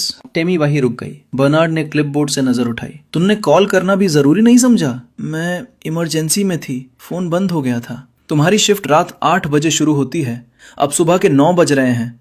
क्या ये मजाक है? टेमी सीधी खड़ी हो गई। मैं कसम खाती हूँ, जानबूझकर नहीं था। मैंने लॉग्स चेक किए हैं, तुम आई ही नहीं, कोई कॉल भी नहीं। ये सीधी लापरवाही है, तुमने अपना काम छोड़ दिया। मैं बस। वो घबरा गई। सॉरी, प्लीज मुझे एक्सप्लेन करने दो। अचानक उसका चेहरा बदल गया। घबराहट साफ दिख रही थी। जरूरत नहीं, बर्नार्ड ने ठंडे लहजे में कहा। तुम्हें नौकरी से निकाला जाता है, अभी, इसी वक्त से। टेमी की सांस अटक गई। क्या ऐसे ही? हाँ, ऐसे ही। अपना बैज और यूनिफॉर्म जमा करो और जल्दी निकल जाओ, नहीं तो सिक्योरिटी बाहर निकाल देगी। टेमी कुछ पल वहीं खड़ी रह गई, जैसे सब कुछ रुक गया हो। कुछ देर बाद वो बाहर बेंच पर बैठी थी। उसका बैज एक लिफाफे में था। अब उसे पूरी तरह समझ आ गया था। उसने कांपते हाथों से फोन निकाला और कॉल किया। जेडन? हाँ टेमी, सब ठीक है? नहीं, वो चिल्लाई, तुमने मुझे डिस्ट्रैक्ट कर दिया, मेरी नौकरी चली गई, अब मैं क्या करूं? मेरे बिल्स हैं, रेंट है, मेरी बहन की फीस। जेडन कुछ पल चुप रहा। टेमी, क्या? मुझे अपना अकाउंट नंबर भेजो। क्या? बस भेजो। वो कुछ सेकंड रुकी, फिर नंबर भेज दिया। तभी फोन में नोटिफिकेशन आया। Credit alert, $10 lakh from Jaden Cole. उसकी आंखें फैल गईं। जेडन, ये गलती है ना? नहीं, उसने आराम से कहा। कल रात के लिए थैंक्स समझ लो और आज के लिए बैकअप। लेकिन ये क्यों? उसे लगा जैसे वो सपना देख रही है। टेमी, मैंने कहा था, मैं हूं तुम्हारे साथ, तुम्हें मुझे कुछ लौटाने की जरूरत नहीं है। उसकी आंखों में आंसू आ गए। तुम्हें ऐसा करने की जरूरत नहीं थी, लेकिन मैंने किया और दिल से किया। कुछ देर वो चुप रही। इस बार उसकी चुप्पी में शौक के साथ साथ ग्रैटिट्यूड भी था, और शायद कुछ और भी। मुझे समझ नहीं आ रहा क्या कहूँ। कुछ मत कहो, बस आराम से सांस लो, बाकी मैं संभाल लूंगा। कॉल खत्म होने के बाद भी वो फोन पकड़े बैठी रही। उसके अंदर की दीवार धीरे धीरे टूटने लगी। दूसरी तरफ जेडन ने ये अपडेट देखा। टेमी की फीलिंग्स और बढ़ चुकी थी और वो क्लियरली बाकी सबसे अलग थी। वो सच में बहुत स्वीट है, जेडन ने मुस्कुराते हुए कहा और बेड पर लेट गया। तभी फोन फिर बजा। कहीं तुम हमारी डेट भूल तो नहीं गए?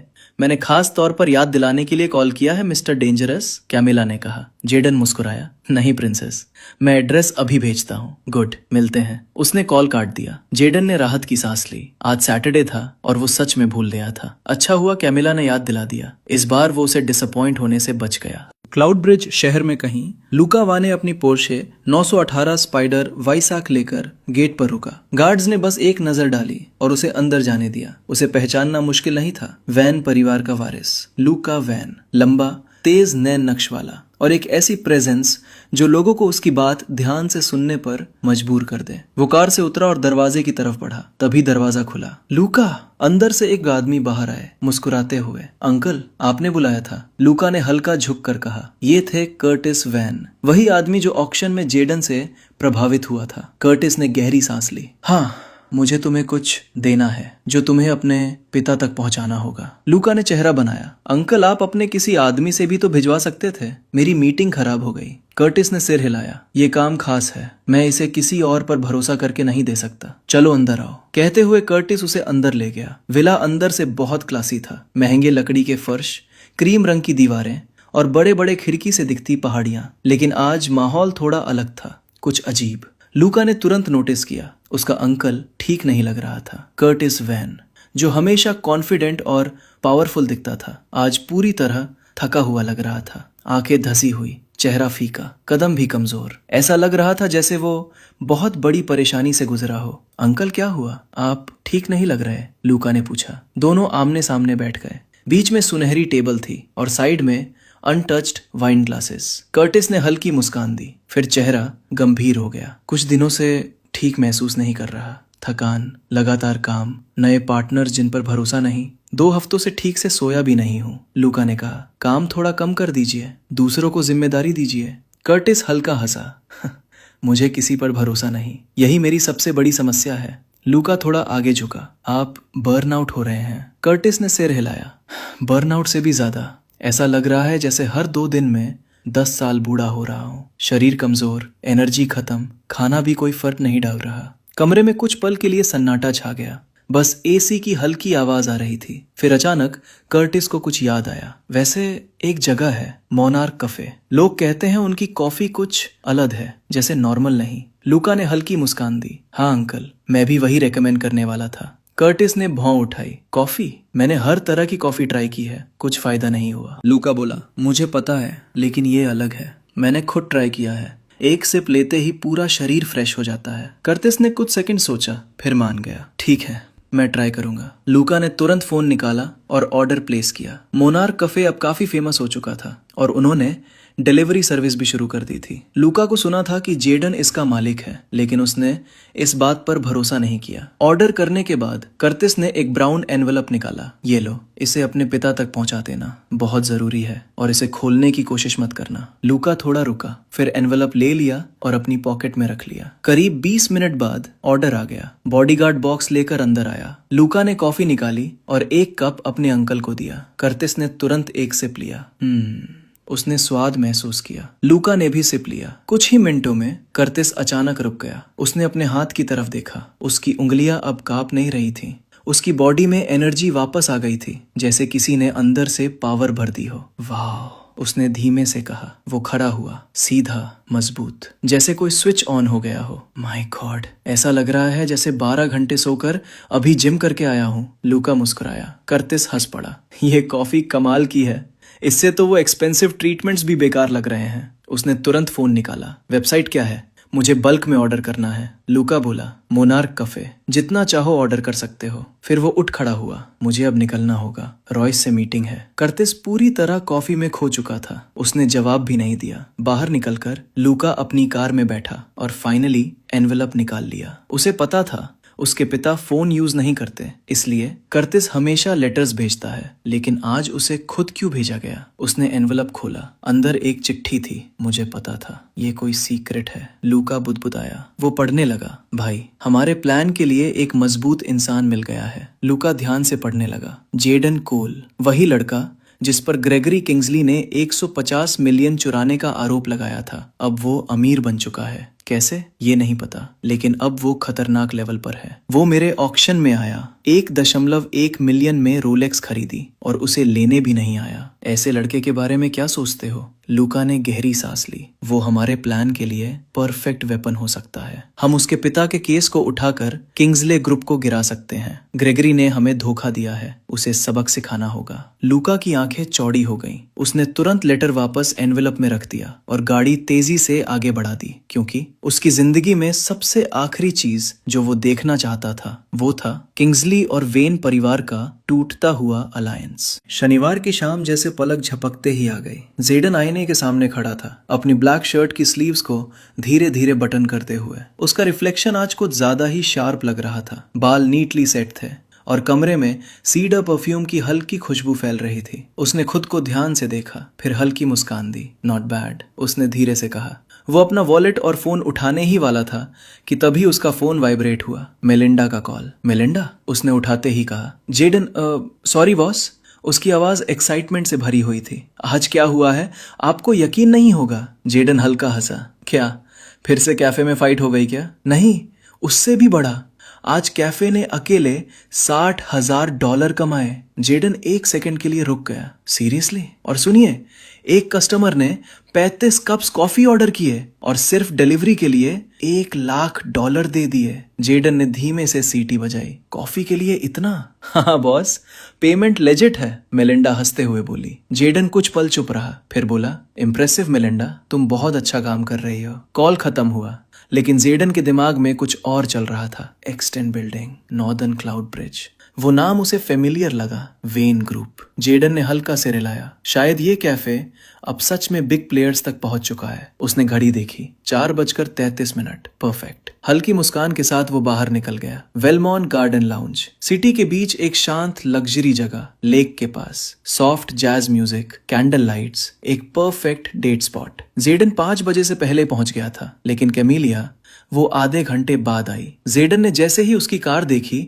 वो तुरंत खड़ा हो गया। बॉडीगार्ड्स डोर खोलने ही वाले थे कि जेडन आगे बढ़ गया। लीव इट टू मी, उसने मुस्कुराते हुए कहा। कार का डोर खुला और जैसे ही कैमिलिया बाहर आई, जेडन एक पल के लिए रुक गया। गाउन में थी, उसके ब्लॉन्ड बाल हवा में हल्के हल्के हिल रहे थे। मेकअप सिंपल था, लेकिन उसकी ब्यूटी वो शब्दों से बाहर थी। You look. जेडन रुक गया। वाओ। कैमिलिया हल्का ब्लश करते हुए मुस्कुराई। सिंपल रहने की कोशिश की, डराना नहीं था तुम्हें। जेडन हंसा। तुम कुछ भी पहन लो, फिर भी सबसे अलग ही लगोगी। वो हल्का सा हंसी। दोनों साथ अंदर गए। विंडो के पास बैठकर सिटी लाइट्स को देखते हुए उनकी बातचीत धीरे धीरे शुरू हुई। Music, life, stories. जेडन को सच में अच्छा लग रहा था। कैमिलिया अलग थी, ना एटीट्यूड, ना शो ऑफ, बस रियल। तुम बाकी रिच गर्ल्स जैसी नहीं हो, जेडन ने कहा। कैमिलिया ने हल्का सिर झुकाया। माँ कहती थी, कभी लोगों को नीचे मत देखो जब तक उन्हें ऊपर उठाना ना हो। जेडन चुप हो गया। वो अब नहीं है? उसने धीरे से पूछा। कैमिलिया की आंखें एक पल के लिए झुकी। 4 साल हो गए। जेडन ने उसका हाथ पकड़ लिया। सॉरी, अब ठीक हूँ, उसने हल्की मुस्कान के साथ कहा। मूड बदलने के लिए जेडन खड़ा हुआ। चलो बाहर चलते हैं। दोनों गार्डन में चले गए। रात हो चुकी थी। लाइट्स, हवा, खुशबू। कैमिलिया धीरे से उसके पास आ गई। जेडन ने हल्का मुस्कुराते हुए पूछा, तो मैं कैसा कर रहा हूँ? कैमिलिया ने उसे देखा, फिर मुस्कुराई। तुम किसी के दिल में जगह बना चुके हो। जेडन हल्का चौंका। रियली? हाँ, तुम बाकी लड़कों जैसे नहीं हो। दोनों गैस्बो तक पहुंच गए। वहां सब कुछ जैसे रुक गया। जेडन धीरे धीरे उसकी तरफ झुका। कैमिलिया ने आंखें बंद कर ली। उनके बीच की दूरी खत्म होने ही वाली थी। तभी मिस कैमिलिया, एक आवाज आई। मोमेंट टूट गया। बॉडीगार्ड पास आ गया। Your father called, prince of north Asia has arrived. Camellia का चेहरा बदल गया। अभी जाना होगा। जेडन पीछे हट गया। इट्स ओके, उसने हल्का कहा। मंडे? जेडन ने सिर हिलाया। अचानक कैमिलिया ने उसे खींचा और एक छोटा सा किस दिया। जेडन का दिमाग एक पल के लिए ब्लैंक हो गया। वो चली गई और जेडन वहीं खड़ा रह गया। कुछ देर बाद वो वापस टेबल पर बैठा था, अकेला। वाइन ग्लास आधा भरा हुआ और सामने एम्प्टी चेयर। उसने धीरे से सिर पीछे किया। प्रिंस ऑफ नॉर्थ एशिया, शायद उसके लिए ऑलरेडी प्लान बना हुआ है। तभी उसका फोन फिर वाइब्रेट हुआ। Temi, message, I am already in your apartment, hope you don't mind. Jayden की आंखें हल्की चौड़ी हो गई। कॉल आया। Temi, surprise. वो हंसी। स्नैक्स लाई हूं, कंपनी चाहिए? जेडन कुछ सेकंड चुप रहा, फिर हल्की मुस्कान आई। लेकिन अंदर ही अंदर एक ही थॉट आया, this system is gonna cook me. जब जेडन घर वापस पहुंचा, टेमी ने उसके लिए खाना ऑलरेडी तैयार कर रखा था। कुछ दिन पहले जो ग्रोसरीज उसने खरीदी थी, शायद उसी वजह से उसके लिए ये सब करना आसान हो गया। हे, तुम आ गए? टेमी मुस्कुराते हुए उसकी तरफ आई और बिना कुछ कहे उसके शूज उतारने लगी। जेडन थोड़ा चौंका, लेकिन कुछ बोला नहीं। I had an appointment, some business planners, उसने झूठ बोला। वो कैमिलिया वाली बात उसे बताने वाला नहीं था। नाइस, तो अब अपना कंपनी स्टार्ट करने वाले हो? टेमी ने हल्की मुस्कान के साथ पूछा। जेडन ने सिर हिलाया। लेकिन उसके लिए डिग्री चाहिए होगी। उसने उसे ध्यान से देखा। जेडन हल्का मुस्कुराया। 3 महीने में सब रेडी हो जाएगा, डोंट वरी। थोड़ी देर बाद दोनों लिविंग रूम में टेबल पर साथ बैठे खाना खा रहे थे। घर छोटा था, कोई डाइनिंग रूम नहीं, लेकिन माहौल सरप्राइजिंगली वार्म था। टेमी चुप नहीं रह पाई। उसने जेडन की तरफ देखा। आंखों में सिंसियरिटी थी। मुझे समझ नहीं आ रहा तुम्हारा कैसे धन्यवाद करूं, तुमने मेरी लाइफ बदल दी। जेडन हल्का मुस्कुराया। इट्स नथिंग टेमी, तुम्हें खुश रखने के लिए मैं कुछ भी कर सकता हूँ। टेमी के चेहरे पर हल्की चमक आई। तो एक रिक्वेस्ट है। उसने अपना हाथ टेबल के पार जेडन की तरफ बढ़ाया। जेडन की आंखें हल्की शार्प हो गईं। क्या रिक्वेस्ट? बाहर से काम, लेकिन अंदर उसका दिमाग दौड़ने लगा। कहीं और पैसे तो नहीं मांगने वाली? 20 मिलियन? गोल्ड डिगर तो नहीं? उसने खुद को कंट्रोल किया। टेमी ने गहरी सांस ली और धीरे से कहा, जेडन बी माई मैन। एक पल के लिए सब कुछ रुक गया। जेडन ब्लिंक करने लगा। ये उसने एक्सपेक्ट नहीं किया था। Temi, I want to be yours, और मैं चाहती हूँ कि तुम मेरे बनो। उसकी आवाज में हेजिटेशन नहीं था, पूरी सिंसियरिटी थी। जेडन कुछ सेकंड तक चुप बैठा। ये पैसे की वजह से है या कल रात की वजह से? तभी सिस्टम एक्टिवेट हुआ। What do you expect? 84% affection है। जेडन ने अंदर ही अंदर पूछा, अब क्या करूं? बी हर मैन, वो तुम्हारे काम आएगी। जेडन थोड़ा रुका, फिर एक और सवाल, और कैमिलिया? वो भी तुम्हारी होगी। कैसे? That's the purpose of the हराम। जेडन कुछ सेकंड चुप रहा, फिर फाइनली उसने फैसला लिया। उसने टेमी की तरफ देखा, हल्की मुस्कान के साथ। I will be your man, Temi. Temi की आंखें चमक उठी। रियली? जेडन ने सिर हिलाया। अगले ही पल वो उठी और उसके पास आकर उसे किस कर दिया। जेडन अंदर ही अंदर चौंक गया। ये तो और बढ़ रहा है। कुछ देर बाद टेमी उसकी बाहों में ही सो गई। जेडन ने उसे धीरे से उठाया, बेड पर लिटाया, ब्लैंकेट उड़ाई और कुछ पल उसे देखता रहा। सोते वक्त वो और भी इनोसेंट लग रही थी। जेडन हल्का मुस्कुराया, फिर वापस लिविंग रूम में आ गया। अब बिजनेस टाइम। उसने अभी तक वेल्थ पॉइंट्स यूज नहीं किए थे और नया स्किल भी चेक नहीं किया था। Let's see. Operational charisma intelligence. System की आवाज गूंजी। टीम को कंट्रोल करना, सिचुएशन के हिसाब से पर्सनैलिटी बदलना, स्ट्रैटेजीज बनाना, ऑर्गेनाइजेशन चलाना, और सबसे खास इंटेलिजेंस प्लस करिश्मा बराबर प्लस 20%। जेडन की आंखों में चमक आ गई। डैम, ये तो ओपी है। सिस्टम फिर बोला, और बहुत कुछ आने वाला है। जेडन ने धीरे से सिर हिलाया। ये प्रॉब्लम्स भी? फिर उसने वेल्थ पॉइंट्स यूज किए। अगले ही पल सिस्टम स्क्रीन चमक उठी। जेडन की सांस रुक गई। एसेट? तभी उसका फोन बजा। हेलो हेलो सर, मैं सबरीना जोना बोल रही हूँ, जिनटेक ऑटोमोबाइल से। जेडन की आंखें धीरे धीरे चौड़ी होने लगी। सर, कंपनी अब ऑफिशियली आपकी है। जेडन फ्रीज हो गया। व्हाट? उसने फोन कस कर पकड़ा। जिनटेक ऑटोमोबाइल माइन? कॉल खत्म हुआ, लेकिन जेडन का दिमाग अब भी शॉक में था। अब वो ऑटोमोबाइल कंपनी का ओनर था। उसी समय फ्रॉस्ट फैमिली मैंशन। कैमिलिया अंदर आई। हील्स की आवाज मार्बल फ्लोर पर गूंज रही थी। उसका फादर खिड़की के पास खड़ा था, वाइन ग्लास हाथ में, और सामने एक रॉयल लड़का बैठा था। कैमिलिया, ये है प्रिंस कायल ऑफ नॉर्थ एशिया। कैमिलिया की आंखें सिकुड़ गईं। प्रिंस खड़ा हुआ। Nice to meet you. Camellia ने कोल्ड लुक दिया। फाइनली? ऐसा लग रहा है जैसे हम पहले से बात करते थे। रूम में टेंशन बढ़ गई। तभी उसके फादर ने कहा, तुम्हारी एंगेजमेंट फिक्स हो चुकी है। ग्रेजुएशन के बाद तुम प्रिंस केल से शादी करोगी। ये सुनते ही कैमिलिया का दिल जैसे रुक गया। रात गहरी हो चुकी थी। लूका अपने कमरे में अकेला बैठा था, बेड के किनारे। उसकी आंखें खाली थी, लेकिन दिमाग पूरी तरह उलझा हुआ। वो लेटर जो उसने पढ़ा था, उसने सब कुछ बदल दिया था। रॉयस, उसका दोस्त, सिर्फ यूनिवर्सिटी का नहीं बल्कि बचपन से। उनकी दोस्ती की जड़ें फैमिली अलायंस में थी। लूका के पिता साइलस वेन और रॉयस के पिता ग्रेगरी किंग्सले, दोनों ने मिलकर बिजनेस शुरू किया था, एक दूसरे का सहारा बनकर। धीरे धीरे दोनों ऊपर बढ़ते गए, लेकिन एक समय के बाद सब बदल गया। ग्रेगरी किंग्सले ज्यादा पावरफुल हो गया, ज्यादा फेमस, ज्यादा रिच, और उसके अंदर का ग्रीड और भी बढ़ गया।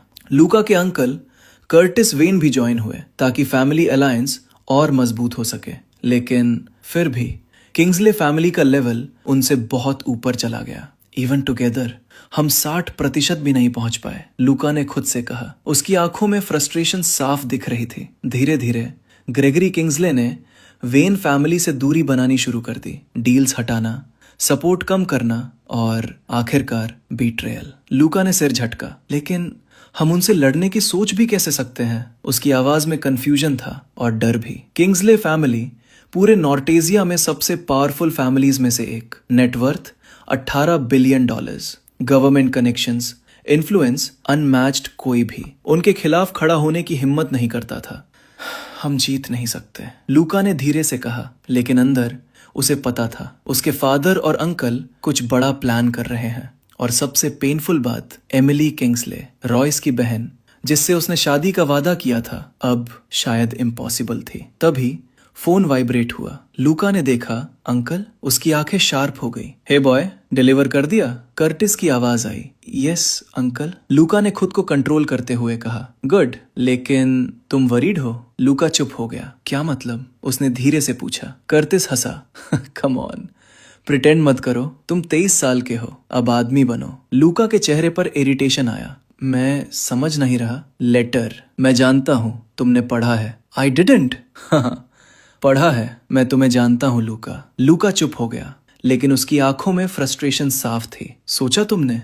क्यों मैंने तुम्हें बुलाया था? कर्तिस की आवाज सीरियस हो गई। अगर मैं चाहता तो सिर्फ तुम्हारे फादर से बात करता, लेकिन मैंने तुम्हें भी इन्वॉल्व किया। लूका की आंखें फैल गईं। मतलब आप चाहते थे कि मुझे पता चले? यस, तुम एयर हो, अब बच्चा नहीं।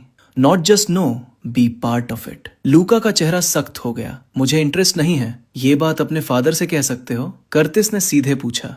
लूका चुप। गुस्सा, फ्रस्ट्रेशन सब उसके चेहरे पर दिख रहा था। किंग्सलेज ने हमें बिट्रे किया। ग्रैंड डेवलपमेंट प्रोजेक्ट, उन्होंने तुम्हारे फादर को साइड कर दिया और खुद प्रपोजल सबमिट कर दिया। लूका की आंखें शॉक से भर गईं। व्हाट? क्यों? उसकी आवाज कांप रही थी। ग्रीड, कर्तिस ने ठंडे स्वर में कहा। ग्रेगरी किंग्सले सिर्फ टॉप पर रहना चाहता है और उसके लिए वो किसी को भी क्रश कर सकता है। लूका पूरी तरह चुप हो गया। उसका दिमाग अब स्लोली समझ रहा था। ये सिर्फ बिजनेस नहीं था, ये वॉर था। लेकिन हम कुछ कर नहीं सकते। उसके पास गवर्नमेंट कनेक्शंस है, मिनिस्ट्री प्रिविलेज कार्ड है, हम उसे रोकेंगे कैसे? कर्तिस ने धीरे से कहा। एक तरीका है। लूका ने सिर उठाया। क्या? तुम जानते हो? फिर कर्तिस ने कहा, अपने सबसे बड़े दुश्मन को अपना सबसे बड़ा दोस्त बनाओ। लूका फ्रीज हो गया। उसका दिल तेज धड़कने लगा। कौन? हालांकि उसे पता था। कर्तिस ने नाम लिया। जेडन कोल। कमरा जैसे शांत हो गया। वो एमरसन कोल का बेटा, तुम्हारा क्लासमेट? लूका ने तुरंत मना किया। इम्पॉसिबल, वो रॉयस का दुश्मन है। रॉयस का फादर ट्रेटर है। कर्टिस की आवाज सख्त हो गई। फ्रेंडशिप से ऊपर उठो। राइट और रॉन्ग देखो। लूका की सांसें भारी हो गई। अगर मैं जेडन के करीब गया तो रॉयस से रिश्ता खत्म, तो खत्म कर दो। कर्तिस ने बिना रुके कहा। तुम अपनी जिंदगी जी रहे हो, रॉयस के इन्फ्लुएंस में मत रहो। लूका सोच में पड़ गया। पहली बार उसे लगा शायद अंकल सही कह रहे हैं। सिंपल है। कर्तिस ने आखिरी बात कही। रॉयस से रिश्ता तोड़ो और जेडन को अपना बेस्ट फ्रेंड बना, किसी भी कीमत पर। अगर अपने फादर को प्राउड करना चाहते हो तो यही करो। पीप। कॉल कट गया। कमरे में साइलेंस छा गया। लूका वहीं बैठा रह गया, आंखें खाली, दिल भारी।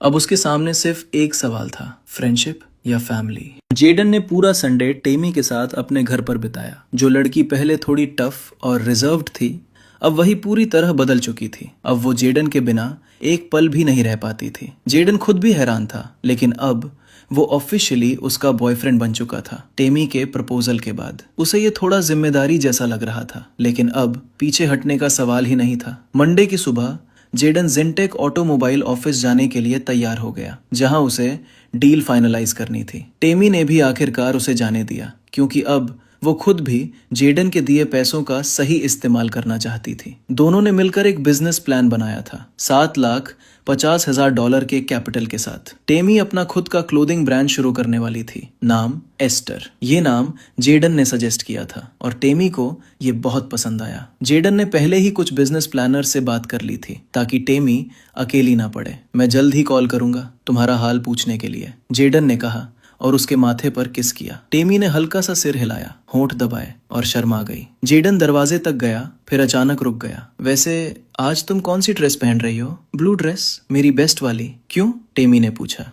कुछ नहीं, बस ये जानना था कि मेरी लड़की आज क्या पहन रही है। जेडन मुस्कुराया और बाहर निकल गया। टेमी फिर से ब्लश कर गई और उसे जाते हुए देखती रही। जेडन के जाने के बाद टेमी भी जल्दी से तैयार होने लगी। वो चाहती थी कि जल्दी काम खत्म करके वापस आए और जेडन के लिए लंच बनाए। उसने एक sleek sapphire blue midi dress पहनी, परफेक्ट फिटिंग, हल्का बेल्ट, क्लासी और कॉन्फिडेंट लुक। साथ में एक वाइट हैंडबैग लिया और बाहर निकल गई। गेट तक पहुंचते ही उसने देखा एक आदमी उसकी तरफ आ रहा है। वो आदमी ब्लैक सूट में था, हाथ में कार की थी और चेहरा फ्रेंडली। गुड डे मैम, उसने कहा। गुड डे, टेमी ने जवाब दिया। फिर उसने की आगे बढ़ाई। टेमी वहीं रुक गई। ये क्या?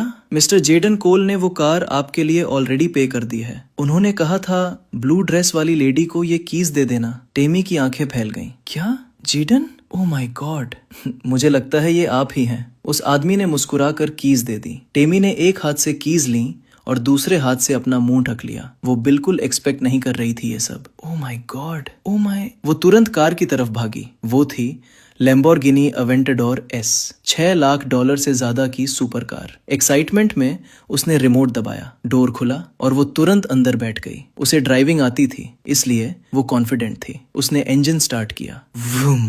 पूरे एरिया में आवाज गूंज गई। लोग रुक गए, सब देखने लगे। ड्राइव सेफ, पीछे से वो आदमी चिल्लाया और तेमी क्वीन की तरह वहां से निकल गई। जेडन सुबह 10:30 पर जिनटेक ऑटोमोबाइल ऑफिस पहुंच गया। ये क्लाउड ब्रिज सिटी के मेन एरिया में था। एक बड़ा स्काई स्क्रेपर, लगभग 9 फ्लोर्स, हर जगह सिक्योरिटी। जेडन ने क्वाइटली पार्किंग में कार खड़ी की ताकि किसी का ध्यान उस पर न जाए। वो चाहता भी यही था। सिक्योरिटी ने ज्यादा सवाल नहीं किए, उसे सीधे रिसेप्शनिस्ट के पास भेज दिया। रिसेप्शनिस्ट एक यंग लड़की थी, white suit, long brown hair. Welcome to Jintech automobile sir, how may I help you? उसने पूछा। मुझे एम्बेसडर से मिलना है, जेडन ने कहा। उसने उसे ऊपर से नीचे तक देखा। आपका नाम? जेडन, जेडन कोल। वो सिस्टम में डिटेल्स डालने लगी। तभी एक तेज आवाज आई। Oh my god, you? Jaden मुड़ा। वो थी लेना हार्टली, सोफिया की माँ। उसने उसे घूरा। तुम यहाँ क्या कर रहे हो?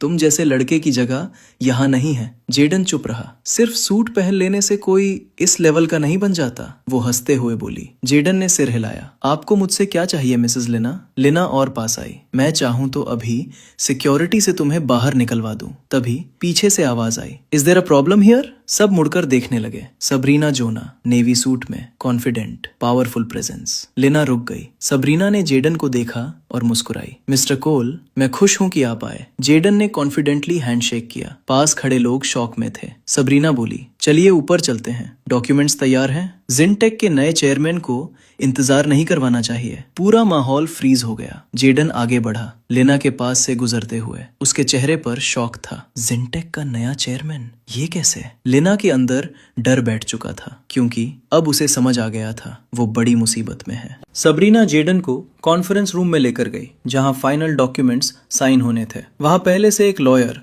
और कंपनी के कुछ टॉप ऑफिशियल्स मौजूद थे। जैसे ही जेडन अंदर आया, सब खड़े हो गए और तालियां बजाने लगे। सबरीना धीरे से बोली, इनकी तारीफ ज्यादा सीरियसली मत लेना सर, ये बस अच्छा इंप्रेशन बनाना चाहते हैं ताकि आप इन्हें अपनी नई प्रोजेक्ट में रखो।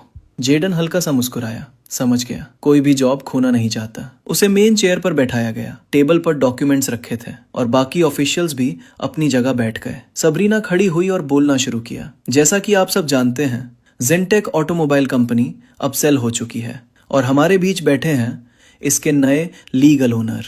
सबकी नजरें जेडन पर टिक गईं।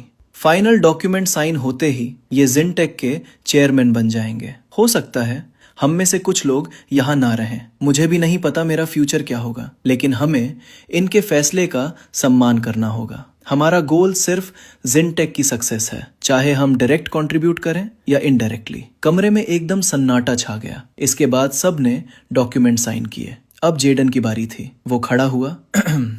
सबसे पहले मैं ग्रैंड एम्बेसडर का धन्यवाद करना चाहूंगा। आपकी विनम्रता की वजह से आपकी जॉब सुरक्षित है। सबरीना ने राहत की सांस ली और बाकी लोग फिर तालियां बजाने लगे। और मैं आप सभी का भी धन्यवाद करता हूँ।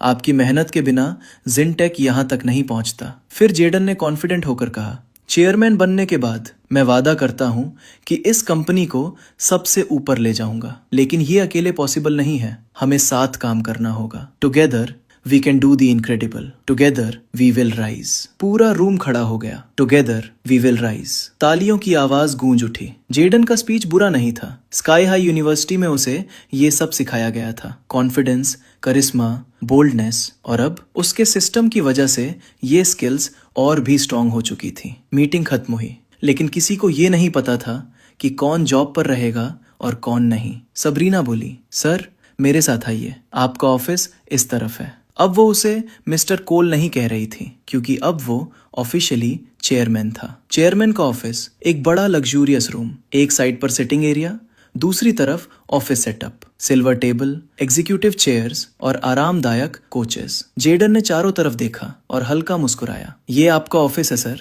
10 मिनट में मैं और मैनेजर आकर पोस्ट्स डिस्कस करेंगे। ठीक है, जेडन बोला, मेरे पास ज्यादा टाइम नहीं है। सबरीना सिर हिलाकर बाहर चली गई। जेडन अकेला रह गया। फ्यू, बस ऐसे ही 2 वेल्थ पॉइंट्स में कंपनी मिल गई। वो हल्का हंसा। मुझे और अर्न करना पड़ेगा। सिस्टम मुझे और टास्क्स दे। वो समझ चुका था वेल्थ पॉइंट्स की असली वैल्यू क्या है। कुछ देर बाद दरवाजे पर सिग्नल आया। वाइट लाइट चमकी। जेडन ने ग्रीन बटन दबाया। सबरीना और मैनेजर अंदर आए। मैनेजर 40 के दशक में, fair skin, black suit, confident look. Sir, उसने कहा। नाम? जेडन ने पूछा। Peter Edwards. मैनेजर, ठीक है, बैठते हैं। तीनों कोच एरिया में बैठ गए। जेडन ने पूछा, कैसा चल रहा है? पीटर बोला, वर्कर्स डरे हुए हैं सर, उन्हें डर है कि जॉब चली जाएगी। जेडन मुस्कुराया, ये एक्सपेक्टेड है, नई ओनरशिप है, कुछ भी हो सकता है, लेकिन मैं सिंपथी पर डिसीजंस नहीं लूंगा। फिर उसने सबरीना से पूछा, प्रीवियस ओनर ने कंपनी क्यों बेची? सबरीना बोली, $40 मिलियन का डेट। टोटल 50 मिलियन था, लेकिन 6 महीने में सिर्फ 10 मिलियन ही जुटा पाए। अब 1 महीने में 40 मिलियन नहीं चुकाया तो? जेडन ने बीच में ही कहा, मुझे पता है। वो पहले से ये सब जानता था। कंपनी सस्ती इसलिए मिली थी क्योंकि वो डेट में डूबी थी, लेकिन जेडन ने डील एक्सेप्ट की क्योंकि उसे भरोसा था वो इसे टर्न अराउंड कर सकता है। पीटर ने एक फाइल दी, ये स्टाफ रिकॉर्ड्स हैं। फिर दूसरी फाइल, ये जॉब एप्लीकेशंस हैं। जेडन लिस्ट देखने लगा। अचानक उसकी नजर एक नाम पर रुकी, लिना हार्टली। वो हल्का हंसा। पीटर बोला, सबसे क्वालिफाइड कैंडिडेट्स में से एक, जनरल अकाउंटेंट पोस्ट के लिए अप्लाई किया है। जेडन, और कितने लोग हैं उसी पोस्ट के लिए? 6 और, सबरीना बोली। लग रहा है कंपनी पूरी नई बन रही है। पीटर, सबको लगा नया ओनर सबको रिप्लेस कर देगा। जेडन कुछ देर चुप रहा, फिर बोला, लिना हार्टली को कॉल करो, कल मुझसे मिलने बुलाओ, बाकियों के इंटरव्यू अरेंज करो, फिर डिसाइड करेंगे। Noted sir. मीटिंग खत्म हुई, सब बाहर चले गए। जेडन कुछ देर अकेला बैठा रहा, फिर उठकर निकल गया। पहले दिन ही ऑफिस में बैठकर टाइम वेस्ट करने का कोई मतलब नहीं था।